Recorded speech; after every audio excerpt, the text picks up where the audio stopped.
I am myself. Alright. We're live. They can see me. I can see them. Woe upon thee. Woe upon thee. I have awoken and I'm hella scrungled. Strungled. Unto thy bungled.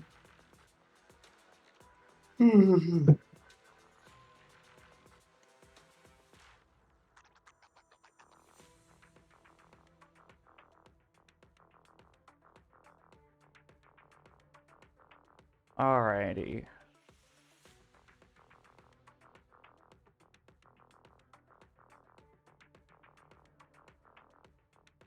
But grabbing my daily check-in thing. Which today it's polychromes. Perfect fucking timing. I am awoken.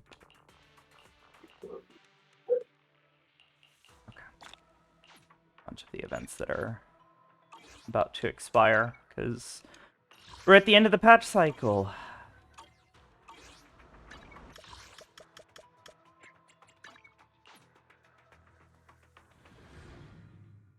You just still do most of the events. I've been very lazy. You should go and do them. You should log in every day and do your dailies because that is like a couple polychrome, a handful of polychrome every day that you could be getting. Actually, who am I leveling right now? I grinded the shit out of the game because I wanted to get to the Sandy mission. Because I enjoy Andy. The Samby. Yeah. Yeah. Understandable. I still need to do the trigger event and then the other stuff with the Sandy stuff and then also the funny Hollow Zero thing. I would definitely go do the funny Hollow Zero thing, because the funny Hollow Zero thing will net you a bunch of rewards if you do it. And if you're doing those every week, those tend to give a lot. So that's a really, really good source of resources and polychrome every week. Yeah. I'll do that really quick then. Oh, I've been pinged. Who's pinging me? Show Zenless at Zone Zero. Oh, that's right. The what do they call it? Aerith Business Ventures was doing their thing as well today. So I think it's like Aerith Business Ventures? Yeah, Sakoto went to this thing with Nier last month. Nier, Jason, and Andrew. No machine ground beans here. Yes, I may be an intelligent machine, but I still grind my coffee beans by hand. Alright, brain go burr. You mean Asmo or actual Nier? Asmo. Oh, okay. Asmo Nier. God, I miss Nier. Yeah, same. He was a funny. Asmo's cool though. He was kind of a funny little guy. What? Oh. But yeah, I am now leveling Haramaso because as much as I don't want to play him, I need a solid fucking DPS character. And I don't have many. I have Nekomata, who I ended up getting CS1 on yesterday from Standard Banner. Also, I don't know why the game is lagging like this. Holy shit. Game! What is your deal? The graphics card thing you're talking about? The graphics drivers? I was doing this yesterday. I don't know what's up with it. It's been a little silly. Great time. A little silly. Perhaps a little Billy.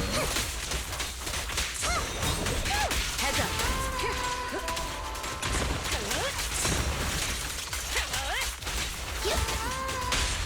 Securing the front. And dead. Yeah, it's weird. It's like hanging on certain frames. Hold on, let me check something. I have that, but whenever I enter a fight, it like lags for a bit. Yeah, I think same. that's just my computer being shit. Oh, really? Alright, then maybe it is an issue. I don't know. I don't know what it is. I wonder if subsequent fights are going to lag too. Maybe it's a resource streaming issue, since they said they made changes to how pieces are loaded to make it faster. They haven't changed anything Maybe yet. they broke something? Okay. From Alright, it's next patch. from what I could tell, it would stop doing the weird stuttery thing when you did another fight in the same environment, like right after. That is suspicious. Yeah. It's like caching. I don't know. Noticing my controller's cracked. My favorite GameCube one. No, not the GameCube. No. It's not like an authentic GameCube one. It's like a cheap knockoff USB one, but it's got the same sort of shape, so it feels comfy in my hands. From baby AA Arbor. Oh God, my old Arbor VODs. Huh. Barber. And I need money. The eternal problem in Zenless. I need money. Zenless truly is. This is real. It's one of those things where it's like once you reach the end game, the what do you call it? Sorry, my brain. I'm not fully awake. If that was not clear, I have not had much caffeine yet. I haven't had a lot of water yet in my system. Your ass is EP. Allow me. Easy work.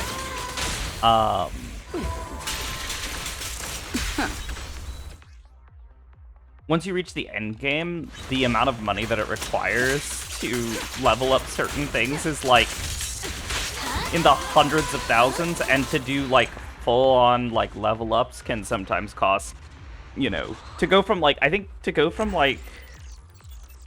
level 50 to level 60 with a character requires so many fucking XP materials and so much money. It's like nearly like 1 million fucking Denny's. Shit is whack.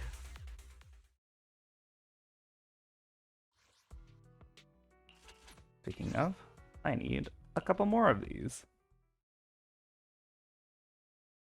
But yeah, Rail, enjoy the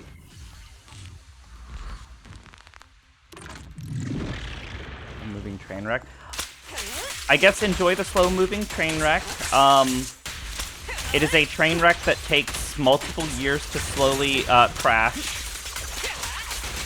My time to shine. But I hope you enjoy the journey. Face the consequences.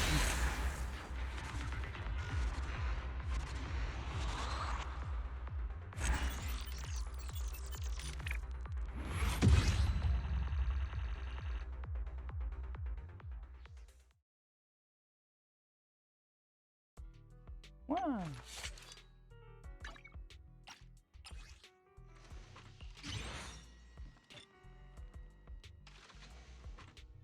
Oh damn. Good thing I've got enough of these. I was nearly short by like a couple W engine fucking batteries. Like god damn. Resource hungry.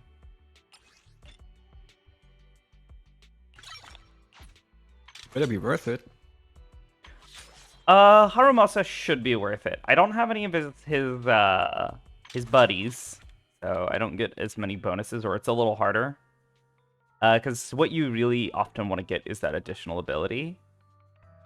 For his, he wants either someone in your squad or an anomaly character.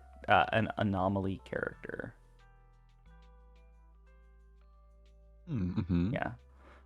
Done or anomaly character, which means he should ideally pair well with Need something? a couple As I other confirm, characters that we I anticipate have ready for available.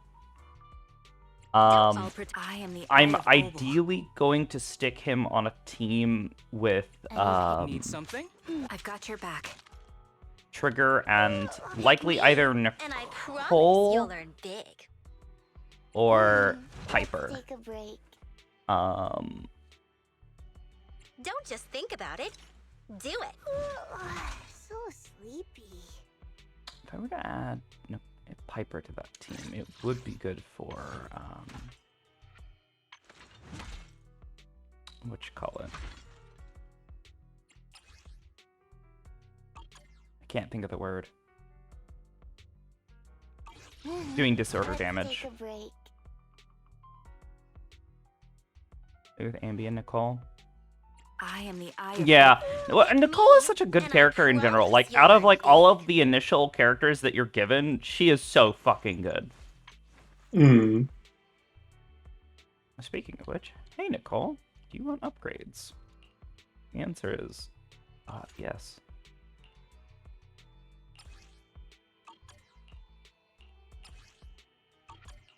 The answer is perhaps.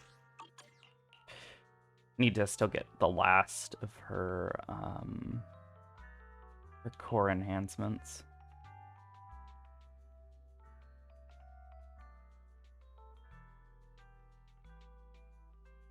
Another character in your squad shares the same attribute or faction. See, and that's where it's really bad, because you're losing out on that additional ability. Because they either have to be somebody from the Cunning Hares, or they have to be an ether character. And there's so few fucking ether characters. Pick me. Whereas Piper, I Let's don't take think a is... break. I think Piper's skill is better, maybe? Same attribute or faction. Oh. Never mind. She would have the same fucking problem. Basically, I would ideally want a good character, a good third character for that theme, and I don't know if they fulfill each other's requirements all that well. Which, at polychrome. Why do I still have 21 battery? Hello?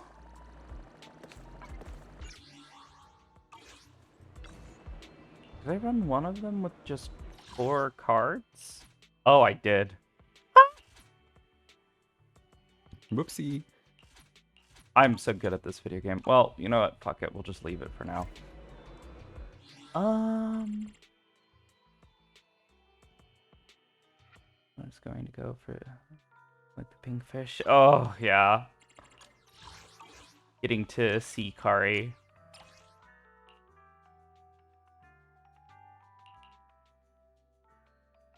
One of the squads that I've got going now that I've been using is Nekomata Trigger Nicole. Problem is Nekomata just doesn't have the damage anymore. I've even got her fucking signature W engine and everything. And all but one of her discs are S rank. And her preferred stats and everything else. And she is just still... She doesn't hold up in current content, and it's honestly, it's really sad to see, because she's supposed to be a fucking S rank character. She's outstanding. That's really sad. Yeah. I'll help you win. The lunch is on you. I don't know. I haven't played her since, I ended up getting her C1 yesterday, which apparently her C1 is pretty decent because it ignores resistances, but I don't know if it'll make or break the character kind of levels of improvements. I feel like it'll probably need more than that. Probably.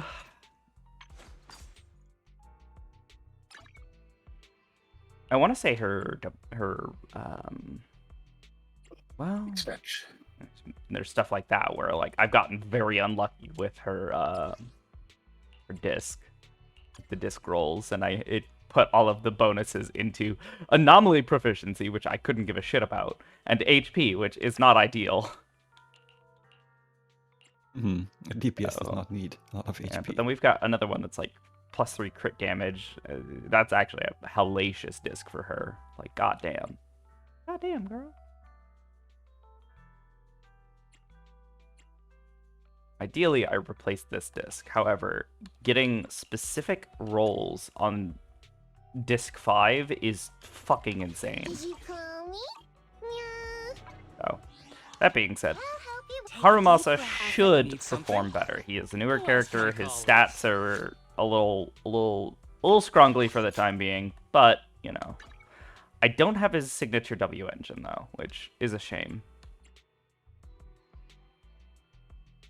But I have one that's supposedly. Oh, thank you. I have another one that should do well because it's got crit rate, and crit rate's good.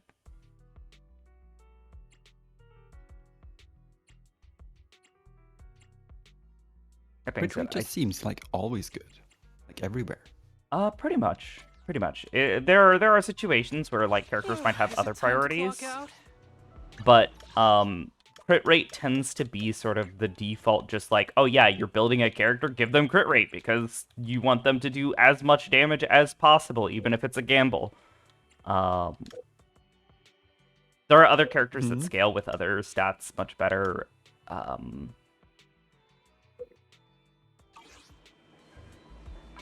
But the majority of attacker characters tend to prioritize crit rate above all else. Go ask my colleagues. I think I actually wrote down what my prios for him were, but I might need to actually double check. Crit rate / damage is a must on him. Yeah, I think his was like he's got this weird. Harumasa has like a weird priority for his skills though. It's like you actually want to upgrade his dodge. Something about, yeah, it changes how his like his funny skill works. His dash attack that he does is affected by or its stats increase with the level of his dodge. Need something? That being said, he is now level Ask my 60. He has his level 60 W engine. I just need to get him some better discs and start leveling up all of his abilities. And then he'll be Is it time to clock out? combat ready. Oh, speaking of which, let's head down to Bardic Needle. I need to go look up my what you call it? I want to look up Harumasa's stuff. I want to make sure I end up using the right discs. Not accidentally waste a bunch of money on him.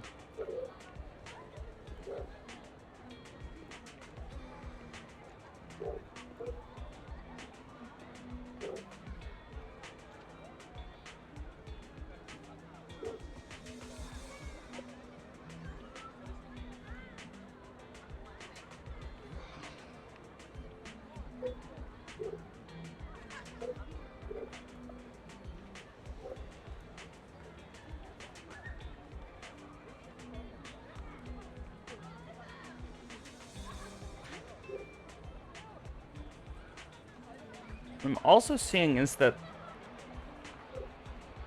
someone is suggesting using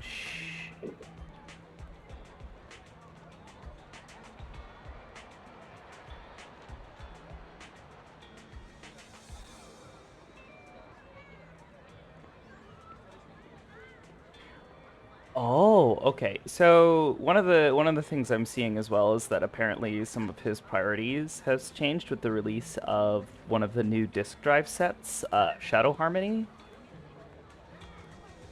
which increases, which normally you'd look at it, you go, oh, well that's for Aftershock. However, it also activates with dash attacks, which is what he does a bunch of.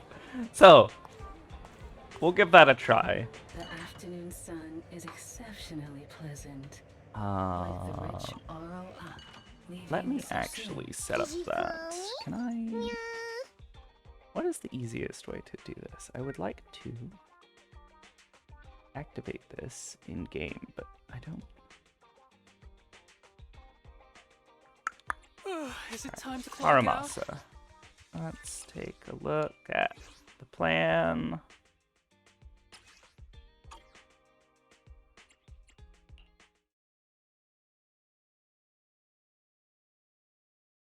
Using the dodge, I always use default to assist. I try to switch it up depending on what the character is. Signature weapon, Haramasa build. No, I want to switch plans to the free-to-play build that was recently released. Standard build. That is not at all what I was looking at.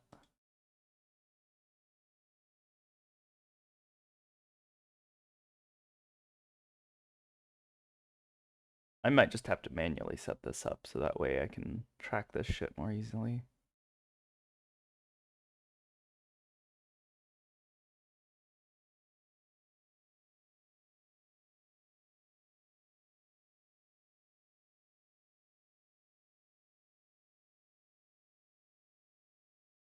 All right. Well, here's what we're going to do then.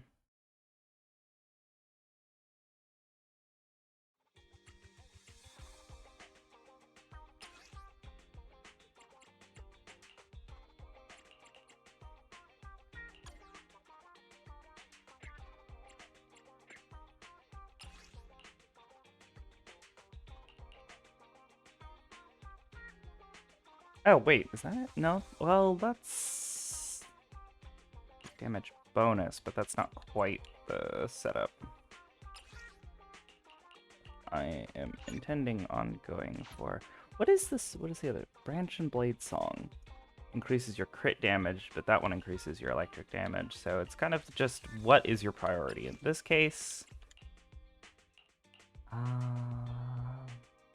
guess increasing the electric damage would be ideal.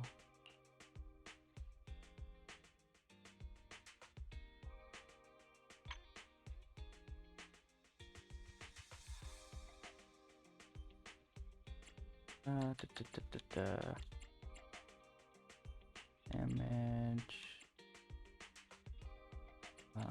Electric damage bonus.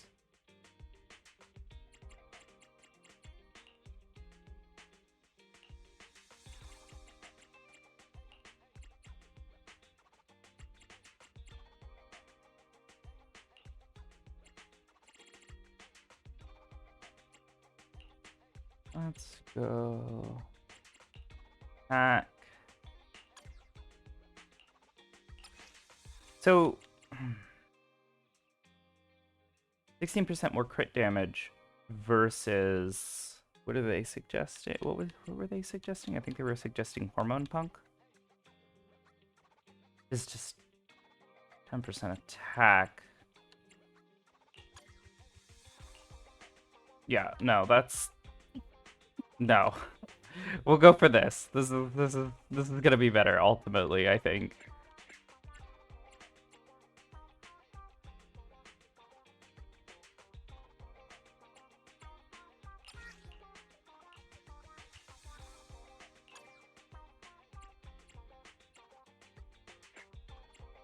Okay. Basically, I just need a bunch of discs in general. Because we're effectively going to be rebuilding him. Because none of these are ideal for him. So, let's just start grabbing discs. Start with intermediate tuning. I don't have a ton of available columns. But we'll see what we can do.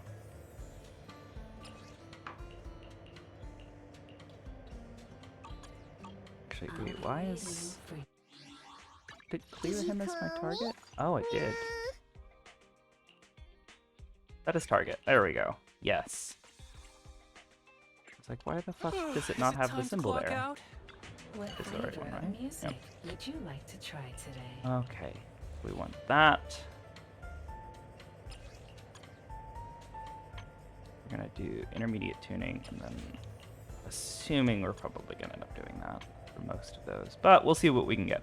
So let's see what kind of discs we can manage. Disc time. Disc time.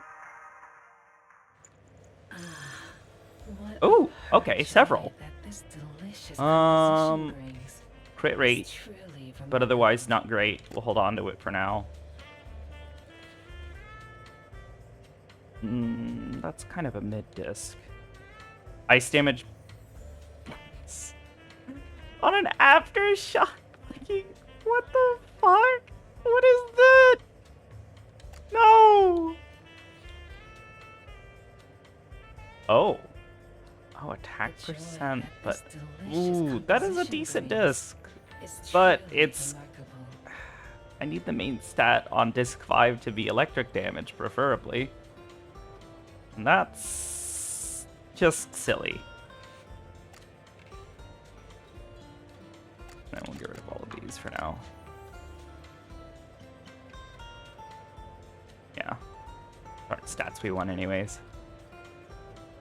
As for this, the joy that this delicious composition brings. Yes, thank you. Is truly remarkable. Thank you. That's not a great disc, but we might as well hold on to it for now. That is a nice disc, but it's like the stats aren't what we want. Ideally, we'll hold on to it now. See if we can get something better later. We'll roll 2 more. Let's see what we get.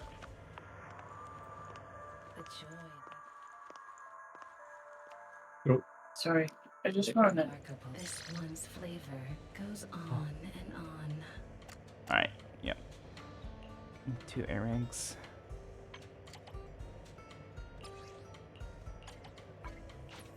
No S.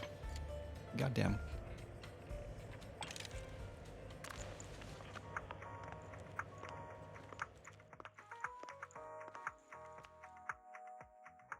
This delicious composition Whopper is truly remarkable. You know, if that wasn't an A-rank disc, that would be a decent one for, I think, trigger. 10 and crit damage percent on an impact disc. Like, goddamn. Exactly the kind of thing she wants. However, that is an A-rank disc, and A-rank discs are ultimately useless. This composition brings is truly remarkable. Actually, yeah, we're gonna not hold on to that for now. Alright, let's take a look. I don't think I got basically any discs that I want or would be ideal.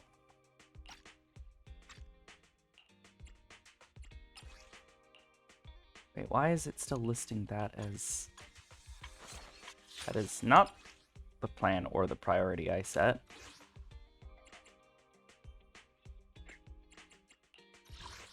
That is very annoying. Why are you... Oh, filter.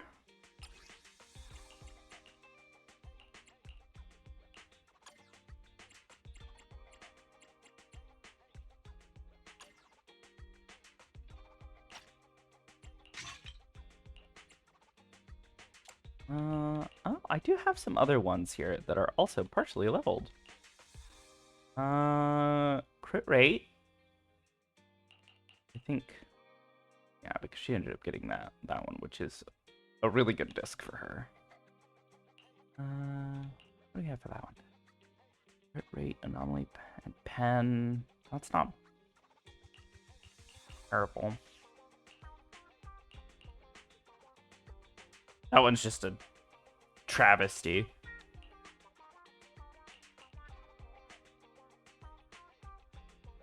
Crit rate. Yeah, I guess.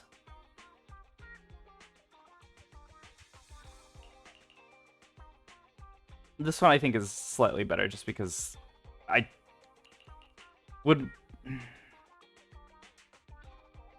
Oh, that one's actually got attack percent as well,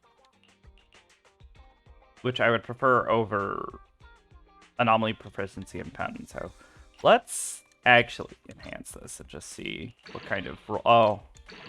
Oh. Aha! Ha! No, that's a garbage disc. Another HP 3. Jesus fuck. That is... Alright, what kind of substat do you get?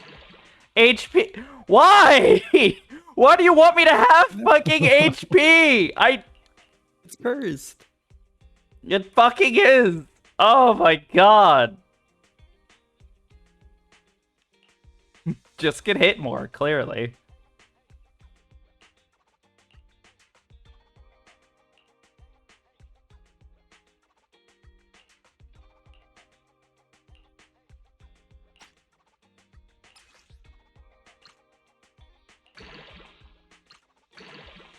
Oh my god.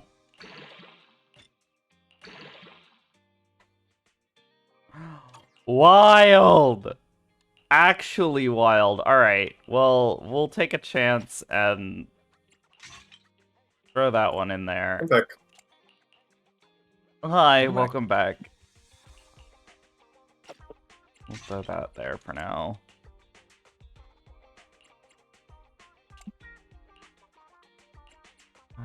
What were my... It was like crit damage, which that is definitely not crit damage. That is HP. Why did I hold on to this? That is a garbage disc. We don't want HP.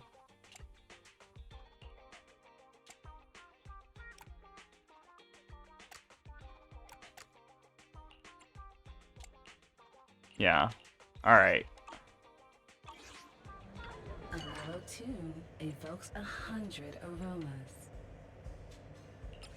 We'll swap to this.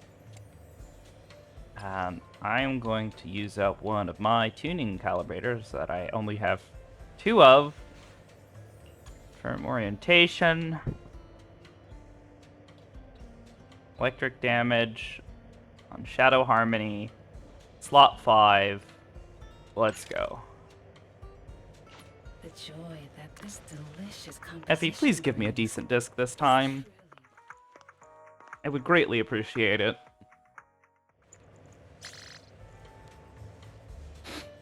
Attack percent. I would much rather have crit damage and crit rate. Effie, why are you doing this to me? Why are you like this? Why must you hurt me so? What did I do to you? The joy that this delicious composition brings is truly remarkable. Anyways. Well, that'll have to do for that disc. Otherwise, the only other stuff we need to roll for would be for 4 and 6. I want crit damage and attack percent, ideally. Thankfully, the main stats for these are not as many as Partition 5. Partition 5 just sucks. I hate Partition 5. This delicious composition brings. So many different options. Yeah. Things you could get. Yeah, Partition 5 tends to be the troublesome one.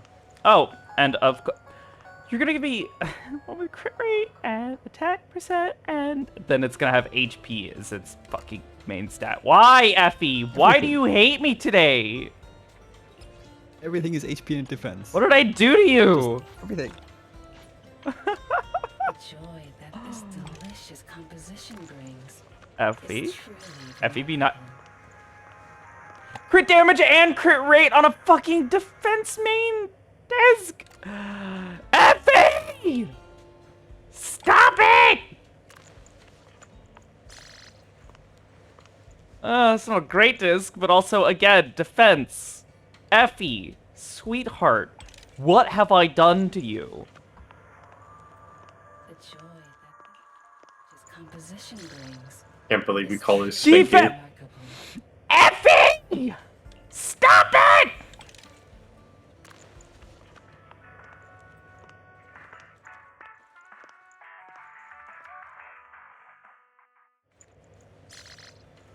Oh, that's crit rate, not crit damage, but I might just hold on to that disc just in general because, yeah, crit rate with a crit damage substat. Composition brings. If we... Oh, I don't even have enough to level it up once. I just wanted to see what kind of substat it would get, but has room for its 4th. Alright, we'll keep trying. Effie, please be nice. I just want the disc. Please. Hey, crit damage with an attack percent. That's. Joy that this delicious composition I'll brings take it at this is point. truly remarkable. I can replace discs later. Alright, and let's see. We want an attack. We want attack percent for this, ideally.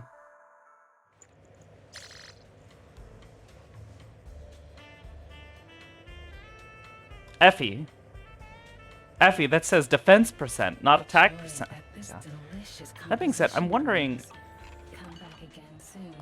So I'll help you win. I did Need get that something? one disc. Go I mean, ask if I my just kind of colleagues. swap their positions, that shouldn't be an issue.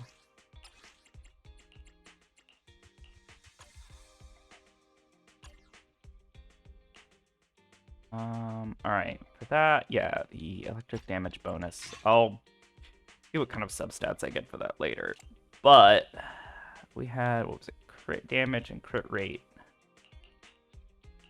But didn't I get an attack disc? No, did I not?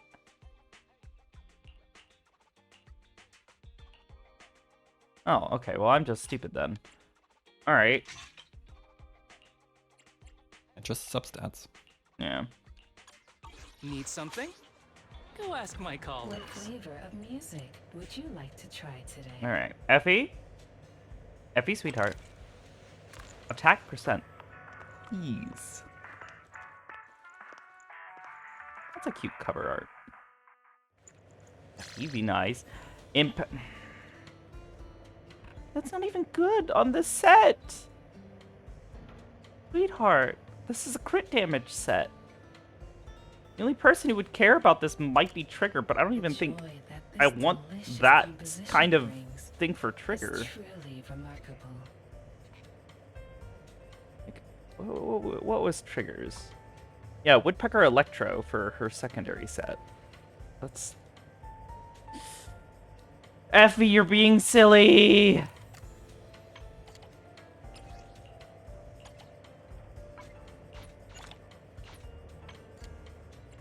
Alright. Partition 6. The joy that this delicious composition brings is Uh, truly remarkable. Effie. Effie, please.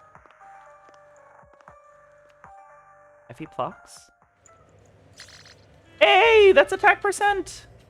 With crit rate! Oh my god! And percentage. Oh, actually, no, that's just flat attack, but that's fine. That's fine. No, I'll take that. Effie, thank you.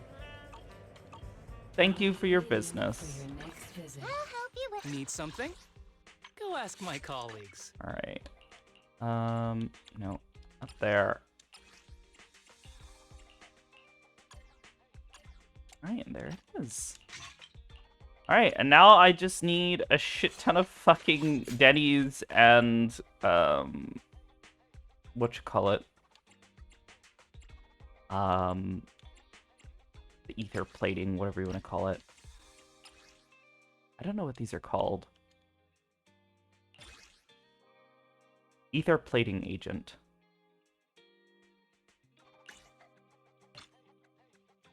Oh, okay.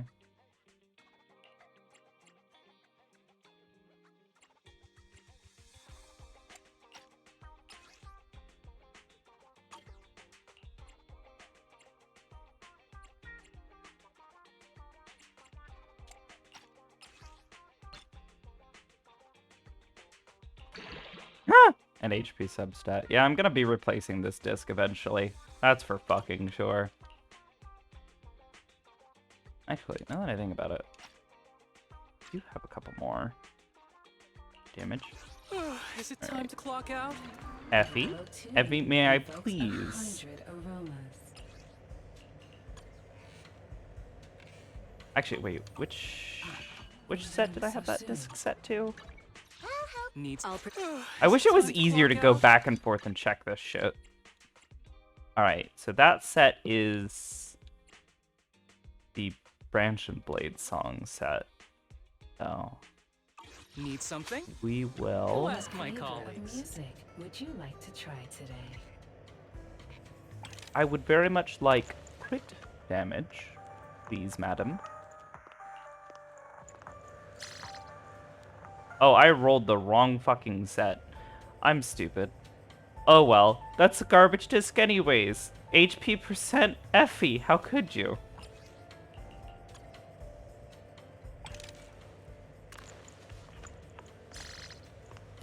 HP Effie! And it's cut crit damage and crit rate! Why do you keep doing this to me, woman? Why? Why must you torment me so?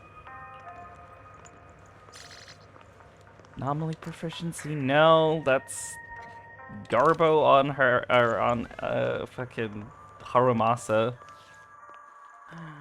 Elfie! Elfie, please. Oh! A crit rate with crit damage, anomaly proficiency. That's... I mean, that's not a bad disc, necessarily. But it's not great, either. I'll hold on to it. Thank you.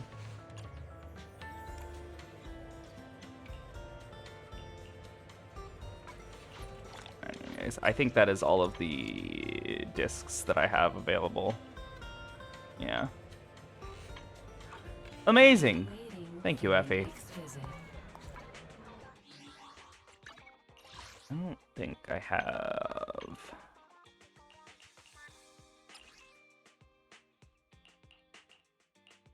Yeah. Hey, boo. Oh god. I have so many of those. Oh, because I was doing the leveling up for Harumasa. I don't know if I end up with another character with another W engine. Or, smile, if I end up with Trigger's W engine. Smile, game, please. Then maybe. That being said, I want to run through... Oh, wow, actually, it expires in a day? Wait a minute, what? Don't tell me this also expires in a day. Oh, in 2 days! They've adjusted the times! Wonderful! Wonderful! Could they? Yay! I just want her W engine. Her W engine is so good! Alright, anyways. Just means you have to get it in 2 days. Easy. Easy! Yeah, totally. Totally. Alright. This is a story that took place in the past. A story of a rookie proxy named Phaethon who meets a young lady at a crossroads of fate. So, we've been on 6th Street for a while now. How many Endernaut commissions have we taken these past few days? I haven't received many commissions yet. It's okay. We're starting our proxy business and a video store from scratch, side by side. It'll take time. In these days, I've been focusing on managing the store, so thank you for taking care of our Endernaut business, Spell. Having this cozy little home with you is already much better than the life we had just after leaving the academy. As long as we slowly build our reputation, we'll eventually have a chance to uncover clues about the fall of the old capital. Belle, we'll take it slow. Okay. Yeah, but I get bored when there are no commissions. Belle, your enthusiasm is really something, but your troubles will soon be resolved. I saw how hard you've been searching for commissions, so these past few days I found an intelligence broker on Internet who can introduce commissions to us. As long as we can establish a long-term partnership with this professional intelligence broker, we shouldn't have to worry about getting commissions in the future. As your older brother, I also want to be able to help you. Good job! Thanks. I think I've done a good job too. I've arranged to meet him at the store today. He should be arriving soon. Whoa.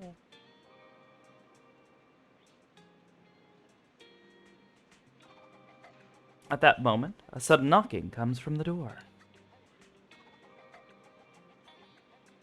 He's here, just in time. Belle, let's go talk to him. Who knows, maybe a cool surprise will be awaiting for us on our first commission with him.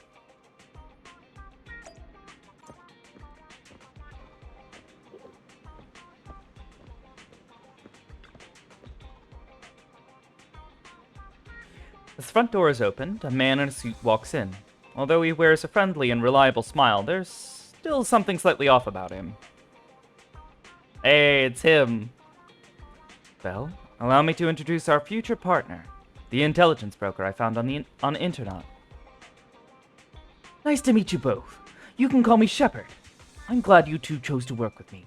By the way, are you just starting out in this line of work? Nice to meet you. You haven't been in the business for too long. I understand. It's normal for rookie proxies like you two to have a hard time finding commissions. But please, don't worry. As an intelligence broker, I exist precisely for people like you. Let me check my notes. Your name is Phaethon, right? What kind of commissions do you usually specialize in? You're great at any commission. What an energetic response. These days, many young proxies lack the energy you have. That being said, combat-related commissions might be a bit tricky, right? You two don't seem like fighters, and hiring combat personnel can be expensive for new proxies. To be honest, I'm not sure I feel comfortable assigning you anything dangerous. We'll find our own way to resolve that. I believe you'll see it in the actual commission. The actual commission, huh? Well then. I happen to have a recently issued commission that could serve as the perfect starting point for our partnership.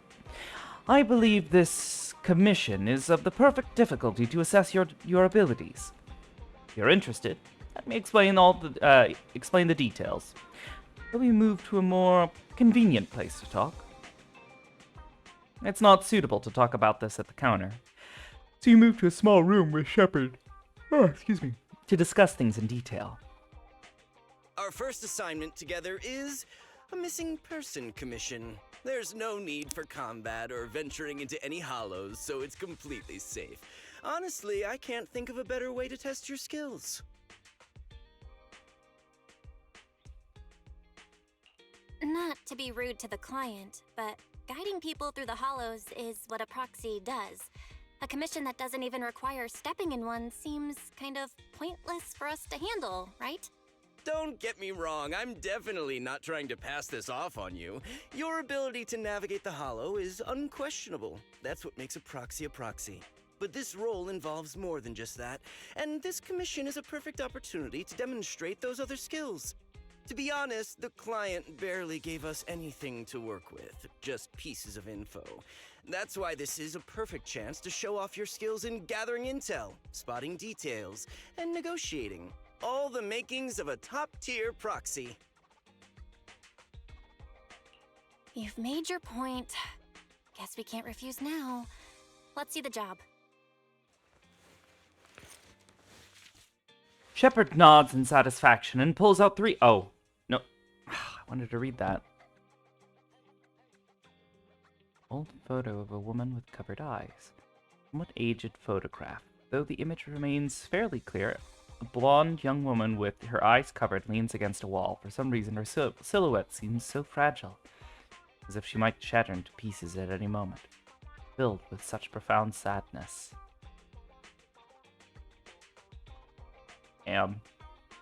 Poor Trigger. It's the Trigger The client has only provided funny us story. with these 3 clues. All we know is that the woman in the photo is your target. What does it say? Shepard nods in satisfaction, pulls out 3 items from his pocket. A harmonica, a sheet of music, and an old photo. Woman is our target. Just a photo. So even the client doesn't know her name, identity, or whereabouts? And what's the deal with the harmonica and the sheet music? The client doesn't seem to have any more info, though it's possible they just don't want to share. But the client did mention if you get stuck, you should try playing the sheet music with the harmonica. Well then, I'll leave this commission in your capable hands. Keep me in the loop if you make any breakthroughs. Just ping me on Knock Knock. A single photo and a melody. Feels like chasing shadows. Belle, where do you think we should start? Maybe we should start with Port Elpis. A woman with her eyes covered isn't exactly someone you see every day. Remember when we went to visit the sea? I'm pretty sure we spotted someone like that back then. Remember? I was in a bad mood that day, so you took me to the port to clear my head. We bought some fries, but you were so busy staring at that girl with her eyes covered, a seagull snatched them right out of your hand. Why do you sound mad? Now that I think about it, that woman did look a lot like the one in the photo. I was just a bit distracted. I didn't mean to stare. Next time I'll make sure to watch my fries more carefully. Well, thanks to you, we've got a lead now. Let's head to the port and see what we can find.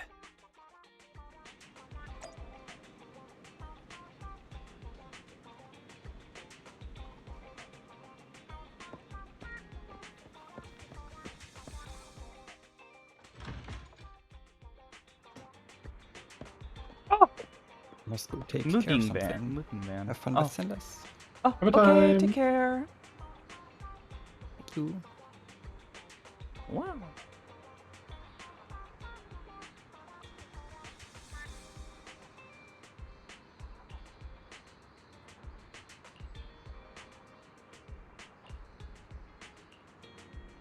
Interesting. Interesting, funny little detail, like showing them moving in. Hmm.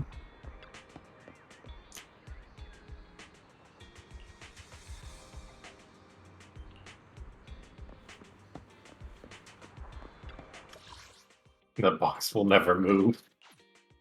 I feel like eventually it's gonna actually get used for something, and it's gonna be like this big moment where they're like, oh, the box! Wasn't it used for something with Nekomato? Was it? I remember that being a thing. Like, she Maybe. stuffed something in there. Oh, maybe I'm misremembering.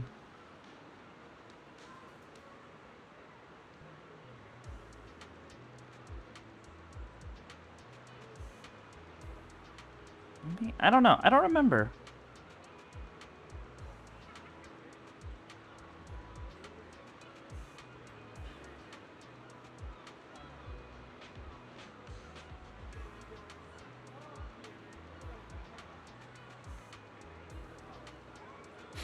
Alright, anyways. Belle, we've arrived. Time to find our missing person. However, it was a week ago when we saw that lady, and we can't be sure if she's the person we're looking for. Even if she is, it's uncertain whether she's still around here. Around for clues first. Right. Since we don't have any other leads right now, let's try our luck here. I'll attempt to hack into the cameras to check if she's been around recently. As for you, Belle, take the photo and ask the locals and passerby around here. Passers-by. Blech. The Fry Lady. She's kind of cute. I like her hairstyle. Hmm. Cute girl with hat. Mm-hmm. Welcome to Tater King. Our fries and hot dog combo is a hot seller. Would you like to give it a try? Hello. Have you seen this person? Oh, I remember seeing this girl before. Not exactly. Maybe once every 1 or 2 months? I see her wandering around this area. But I've never actually spoken to her, and she doesn't seem to interact with anyone around here, so I don't really know much about her background. So she hasn't been around recently? I don't think so. I don't remember seeing her recently. You looking for her? I can keep an eye out for you. Alright, thanks. By the way, would you like some fries? Eagles here always try to steal the fries. Alright then. Those seagulls have been too active recently. Do they have a negative impact on the sales of our fries? Looks like I shouldn't feed them too much in the future.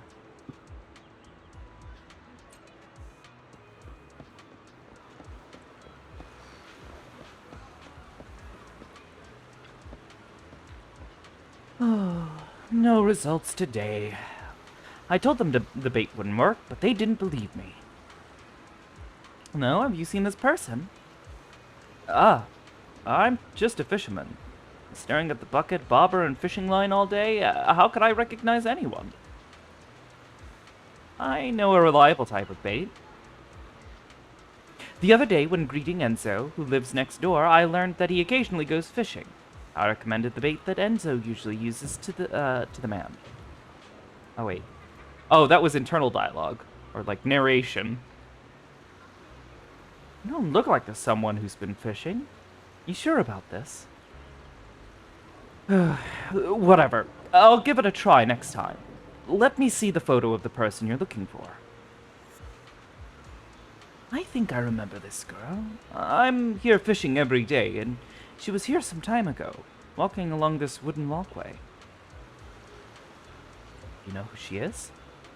How would I know? Most of the time, my mind is focused on fishing. It was just that day... that day I got tired of fishing, so I got up to take a walk and happened to see her. I've only seen her that one time. If you need, I can keep an eye out, but for now, I don't really know any more about this girl. Alright, thanks.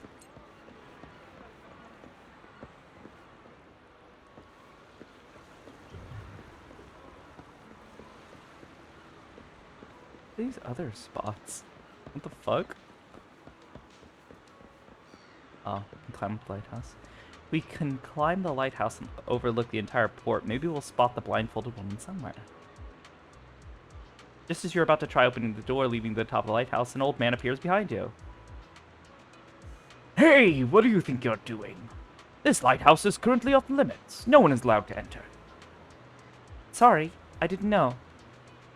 If I hadn't shown up, you would have just gone straight in, wouldn't you? This lighthouse hasn't been properly maintained for years.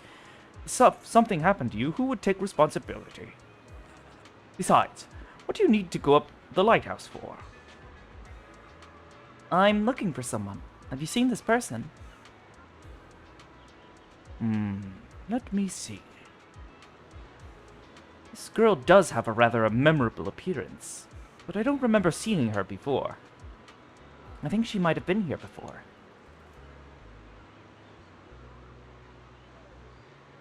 Is that so? I usually keep to around the lighthouse. If she was on the dock's walkway, I definitely wouldn't have seen her. If you're looking for her, I suggest checking around there. At the very least, I haven't seen this girl near the lighthouse. Alright, thanks.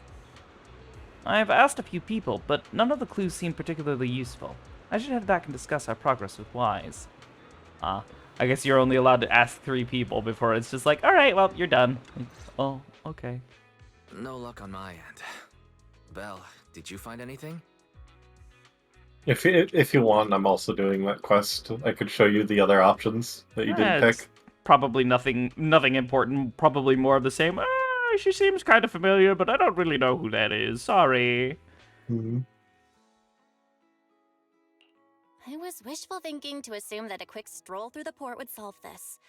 But since we're here, might as well give the harmonica a try. Whether it works or not, you owe me some fries before we head back. I'll do whatever you say, but Belle, would you mind giving the harmonica a try instead? I'm curious to how it sounds. Wow, you sure know how to set me up. I'm telling you now, though, I can't promise what it'll sound like.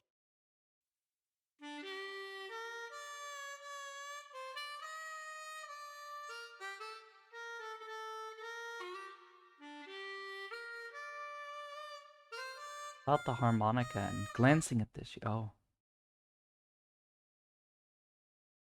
It was pretty accurate. Whatever you think it sounded good at the least. The music continues for half a minute. How do I put this? It sounds okay once you get used to it. But nothing happened, so I guess we should just get some fries and head back. Excuse me. Were you the ones playing the harmonica just now? Sorry. My sister didn't mean to make such a... You're the one in the photo. Sorry about that. I didn't hear any footsteps, so I didn't realize you were right beside us. My apologies. Moving quietly is second nature to me. I didn't mean to startle you. It's her! If I may ask, where did you learn that melody? Wise shoots you a questioning glance. The blindfolded woman from the photo actually appeared. What an unexpected surprise. But now what? First thing first, let's bring her back home. The two of us are proxies, and this song was given to us by a client. We never thought it would actually help us find you. I see. Please lead the way. I'd also like to meet this client of yours. Let's head back to the store. Okay, let's go check in with Shepard. Oh, I almost forgot. Your name is... My real name. I haven't used that in a long time, but I do have a code name. You can call me Charon. I like how the music they put for Belle playing the harmonica is like kind of fucked up. Well, it's a does tune not that play we've it properly. Is it? Was it? It sounded perfect to me. On my end, it sounded like she was missing a few notes and like stopping to be like, "Oh wait, that's wrong." Oh, maybe. Like a couple wonky bits.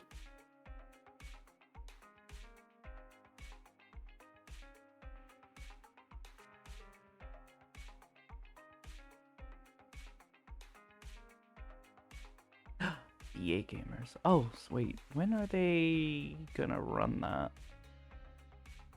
Oh, in 2 hours. Learning friendly. Have BA. Oh, I could do Baldessian Arsenal tonight. Baldessian Arsenal.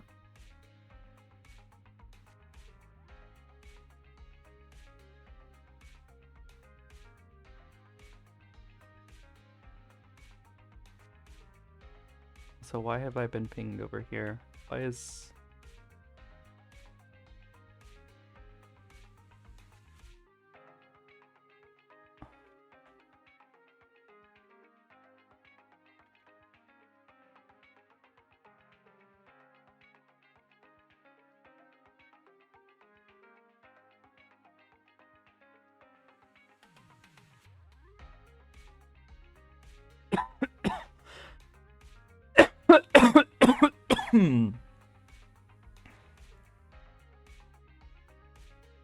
Okay.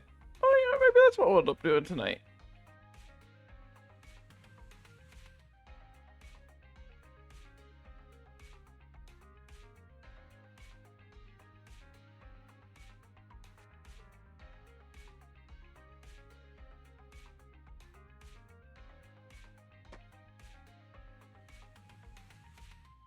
Hold on.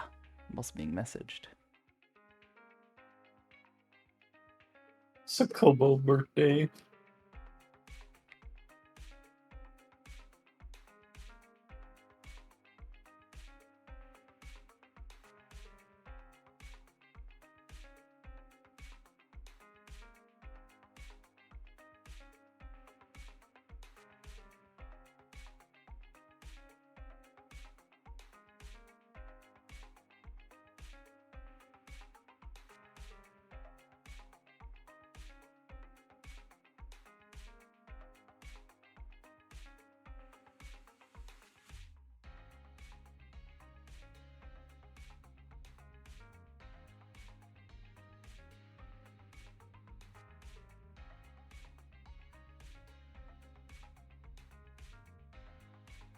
Okay.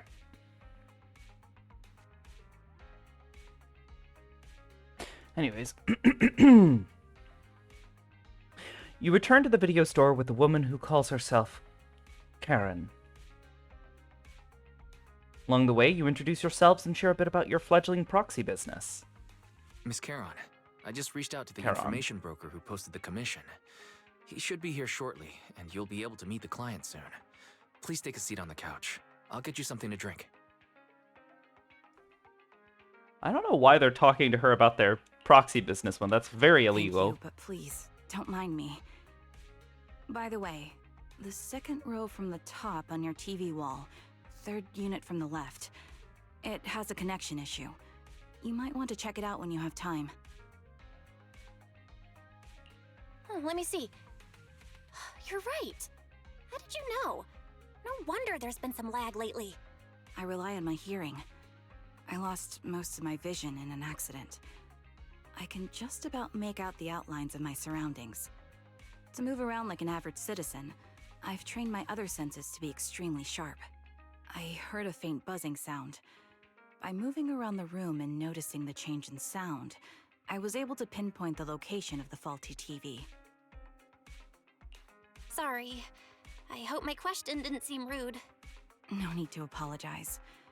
Vision isn't the only way to perceive the world. As proxies, you two should know that better than most.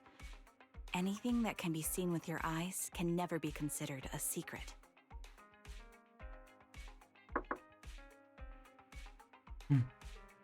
Whoa, I heard a knocking.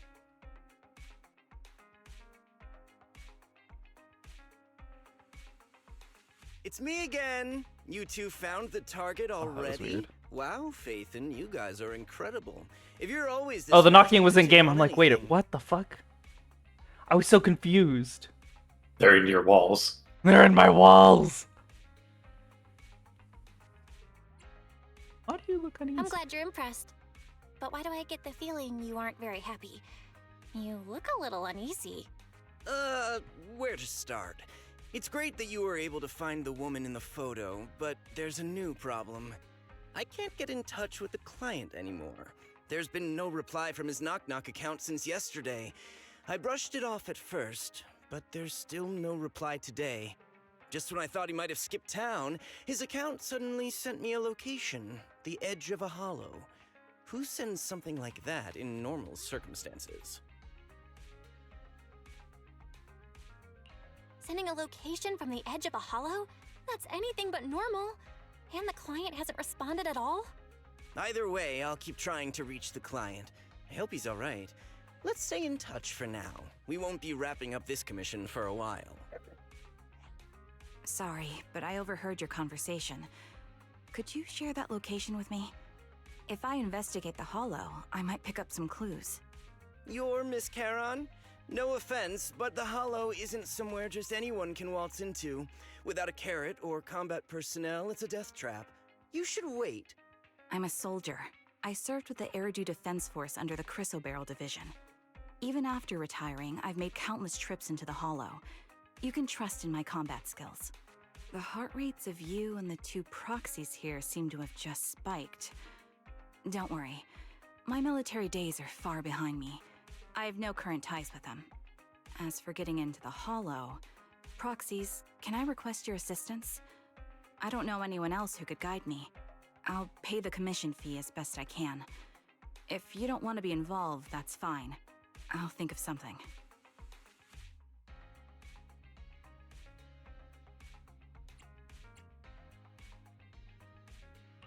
We'd like to find the client ASAP too. I mean, who's gonna cover our commission fee otherwise? Besides, if we said no, you'd just head into the hollow alone, wouldn't you? How did you know? So that was your plan? You just remind me of how Wise and I used to be. So desperate to find someone that we didn't even care if we were ready or not. Well, since Miss Charon wants to continue to investigate, I'm willing to act as the proxy for no additional fee. You can relax, Shepard. I see. That works for me. With the client still unreachable, my hands are tied. Please, look into the hollow, and be careful. I'm really sorry for troubling you both. Finding this client is very important to me, so I may have acted a bit out of line just now.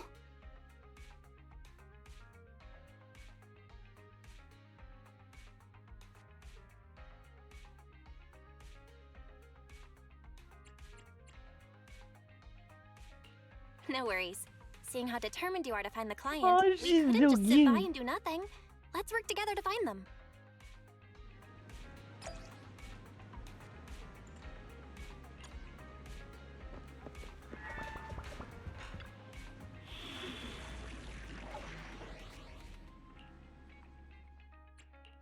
I've got your back. Let me finish my cup of hot water. Take a deep stand. Good. A mission? Time for some heart. Did you call me? Need something? I'll pick. Ready for combat. The anticipation off stage is the perfect prelude.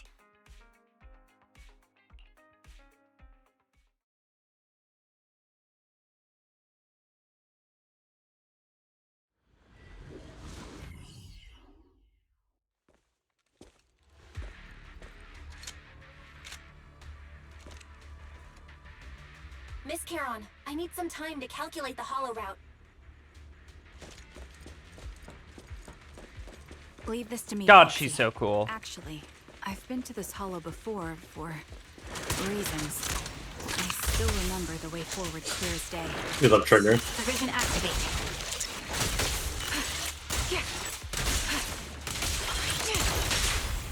Wait just a little longer. Calculating a path doesn't take that long.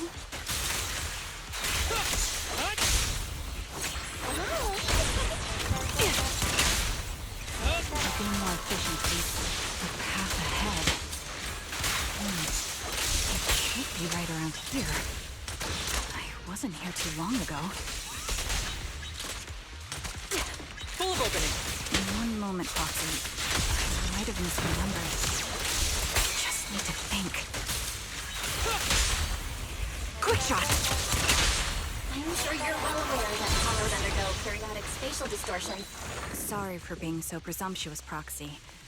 I got ahead of myself and made things difficult for you.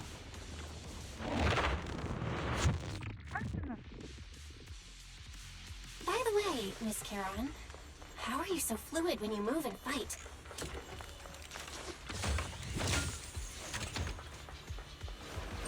Is it because of your sharper hearing and heightened senses?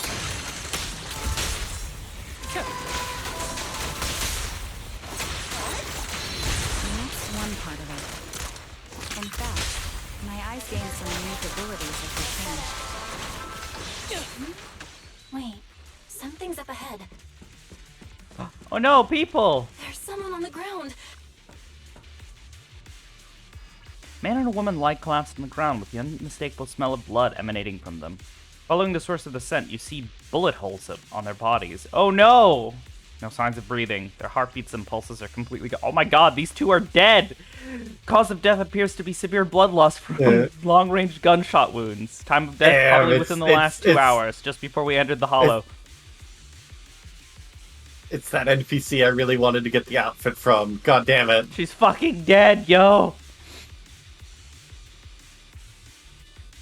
This isn't a case of losing contact with our client. Someone's been killing people in this hollow. Though I don't sense the killer nearby right now, there's still a chance they're active somewhere in the hollow. Proxy, don't stray from my side. I'll keep you safe.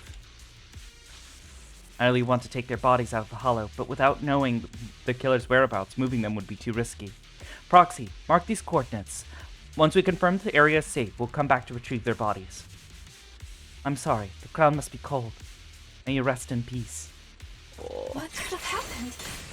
Who did this? Given the depth of the wound and the caliber of the bullet, The surrounding ether levels have significantly increased. What's going on? my bullets are one with the wind. Hold on. Let me tell you what's causing the ether level increase. There are multiple devices leaking ether non-stop.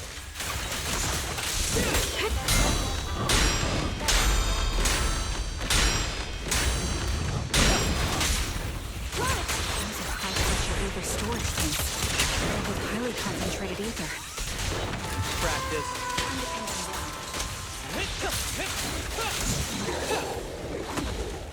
As soon as the valve is opened, the ether will flow out at a fixed rate.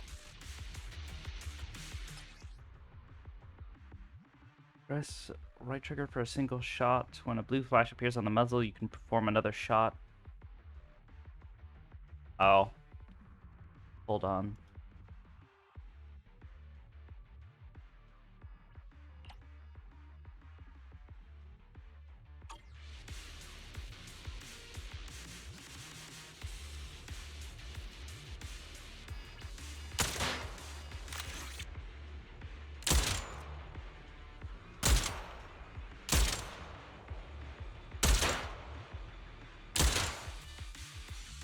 Okay, I see. Ether tanks have been disabled. We can keep moving.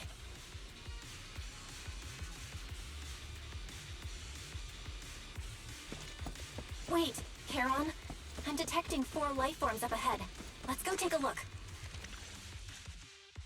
Proxy, there are 4 people over here. They're all still alive.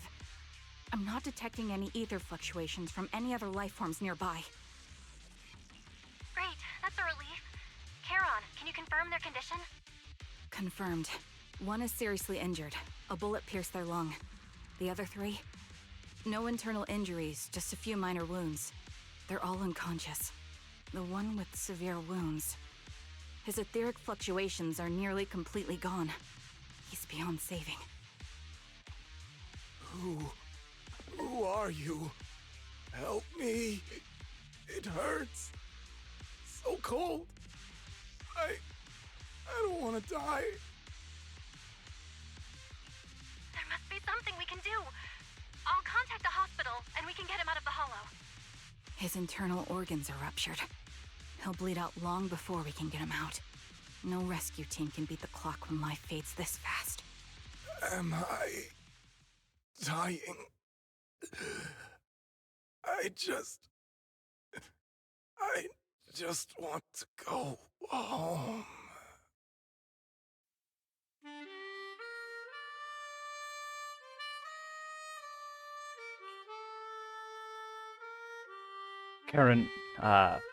Karen doesn't respond. She sits beside the dying man, pulls out a harmonica, and begins to play a soft, familiar melody. The tune echoes throughout the hollow, heavy with the scent of blood. It's the song recorded on the client's sheet music. As the harmonica's gentle notes fill the air, the dying man stops groaning, simply listening until his eyes close forever.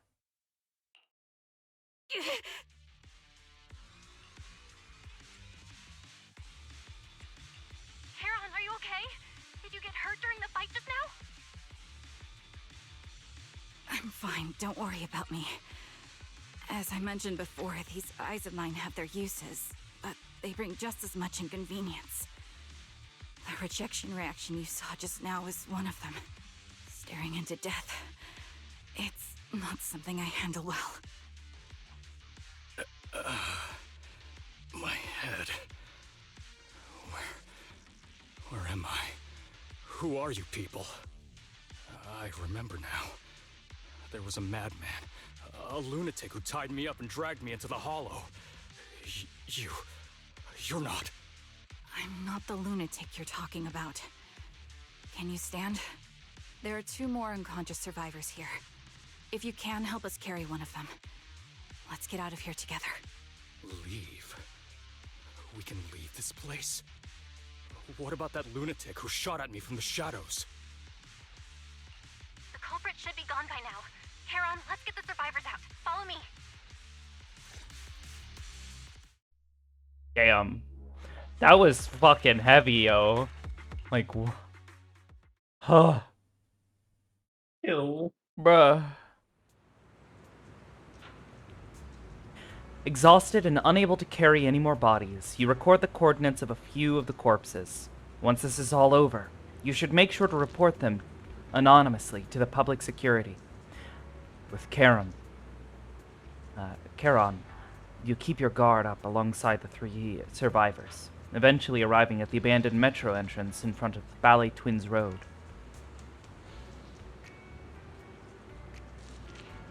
Proxy, let's take a short break here. The area around the Ballet Twins has been abandoned due to the Hollow disaster, and no one's likely to be around. It's both secluded and safe, making it a perfect place for a conversation. Those 3 survivors. Yes, I know. They just escaped from a killer. We need to check on their injuries and mental well-being. Could one of them be the client? Unfortunately, I don't think so. After they woke up and saw me, they didn't have any particular reaction. If they were the ones who assigned the commission to find me, they should have recognized me to some extent. Proxy, I'll keep watch around here and be on the lookout for the perpetrator, trying to track us or attempting to ambush us. Could you please have a brief conversation with the 3 survivors? I think they might have information on the perpetrator. And to be honest, I think they might... No, it's probably just my imagination. I'll gather information from them first. Thank you, Proxy.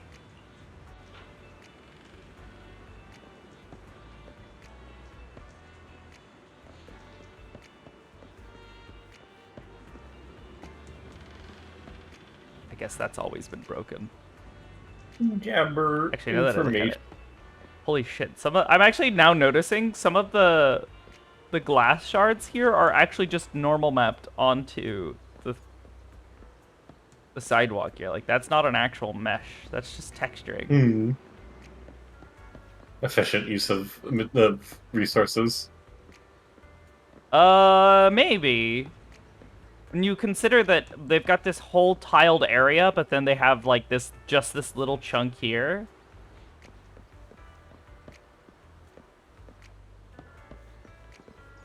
Then you've got that bit there. See, but those look like those are actually meshes. Like, that's an actual mesh. Even reflecting properly. Oh, D&D time? Okay, have fun, Pyro. Have a D&D. Interesting. Alright, game dev me kicked in and went, oh. Introverted woman. Take a deep breath. Your emotions get too intense, the wound might reopen. I still feel like I'm going to throw up. The fear that someone's going to try to shoot me. Or still trying to shoot me. It just won't go away. You guys okay? I'm okay. Did you save us? I'm just about holding up. I've more or less recovered from the shock. I remember you. You were looking for someone around Port Elpis, weren't you?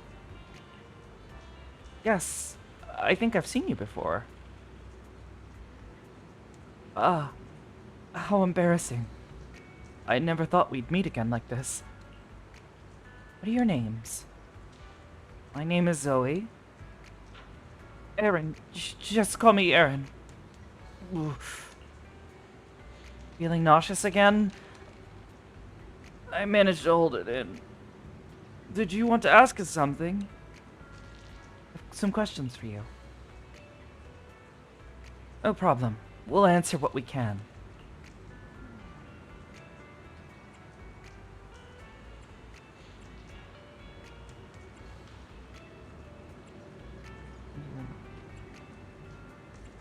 What happened to you in the hollow? Do I really have to talk about it? If possible, I'd rather not relive it. I'll go first. After I woke up, I found myself tied up and lying alone in a corner of the hollow with the ethereals wandering nearby. If I didn't make an escape then and there, I'd be doomed. So after I found something sharp and cut through the rope, after freeing myself, I was about to run when a bullet grazed the top of my head from above. That's when I realized someone had been watching me all along. The same happened to me. When I woke up, my limbs were tied, and the ethereals were already closing in. Fortunately, the ropes weren't tied too tightly. I used a broken iron railing nearby and eventually managed to cut through them. But I barely ran a few steps when a bullet hit my left arm. I could only grip my teeth and run for my life. Oof. She keeps talking. She'll throw up again. That maniac shooting from the shadows. They seem to take pleasure in watching our frantic attempts to escape. They could have just killed us right then and there. But they deliberately aimed each shot slightly off target, giving us just enough strength to keep struggling. Under the threat of the ethereals chasing me, and the snipers fire, I don't even know how long I ran. Eventually, I managed to reach an area where the ethereals were less active. But that maniac shot me with a tranquilizer, and I passed out again. Same here. Now that I think about it, we must have both passed out in the same area. Some time to calm down. Alright. Anyway, thank you and your companion. If it weren't for your arrival, I don't think the perpetrator would have let us leave so easily. Why are we being targeted? I can't take this anymore.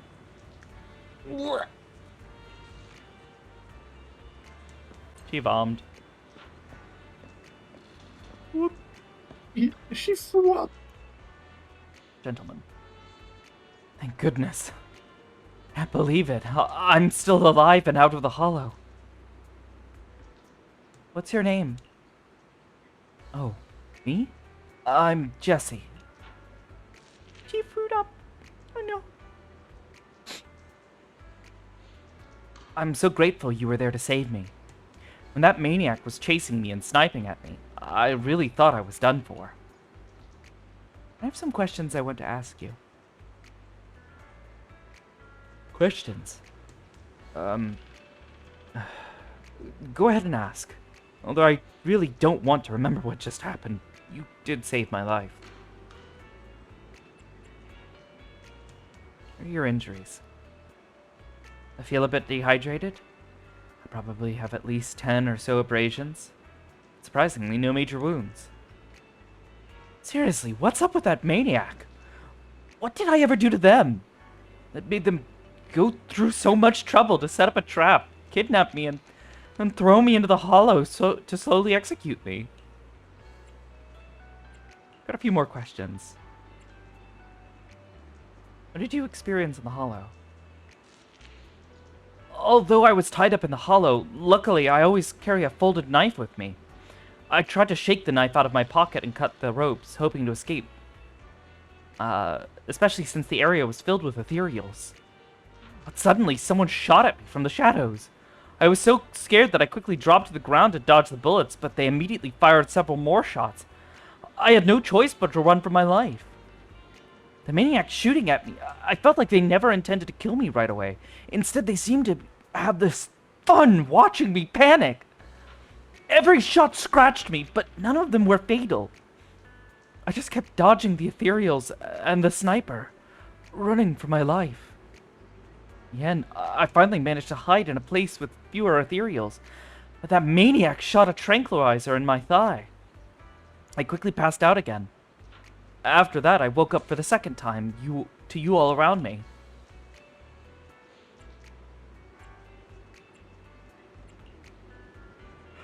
Are you kidnapping me in the hollow?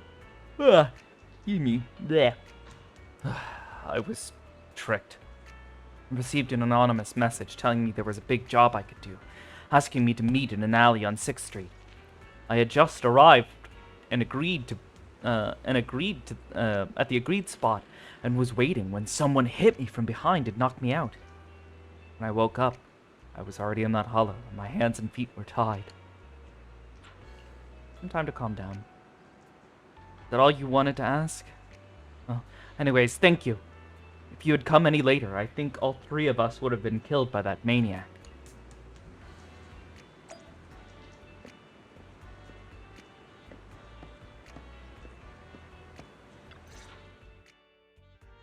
After a brief check-in on the 3 survivors, you share what you've learned with Charon.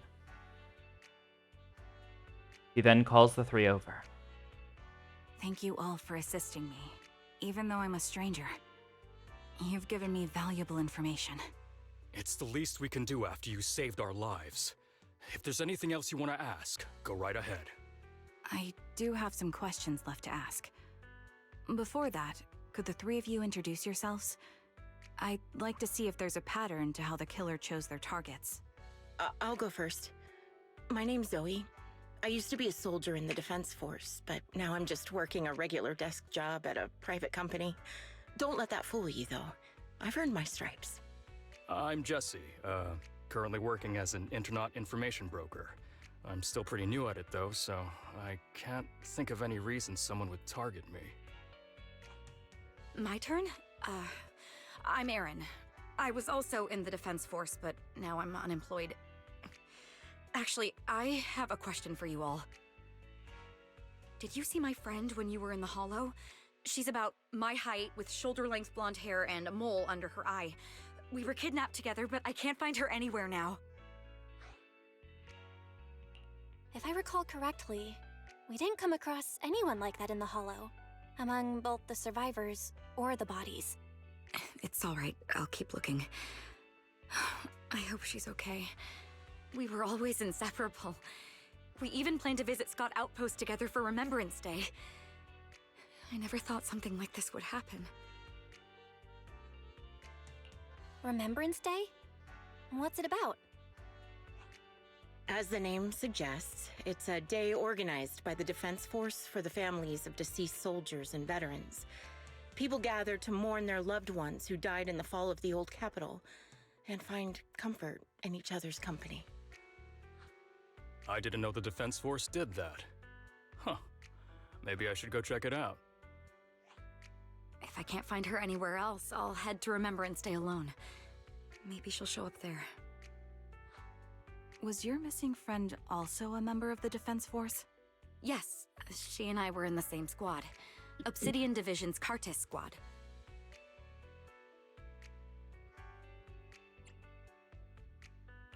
This sounds like a series of murders targeting the Defense Force. But Jesse wasn't with the Defense Force. No, you're probably not far off. Jesse claims to have been up front, but he neglected to mention he was once part of the Defense Force. Right, Jesse? Well, that's... I just don't like bringing up my past in the Defense Force. It's not like I'm trying to hide it. They're just memories from my time there that I'd rather forget. Yeah. I was part of Obsidian Division's Knox Yeah, squad. JK. Seems That's to be the what absolute they're going truth. for. I was also in the Obsidian Division, Impera Squad. I don't know who those who died in the Hollow were, but it seems the killer really is targeting members of the Defense Force. Wait a second.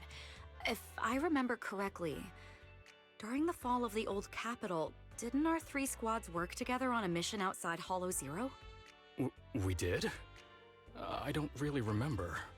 I have a vague memory of it, but there were so many people on the mission, I don't remember your faces.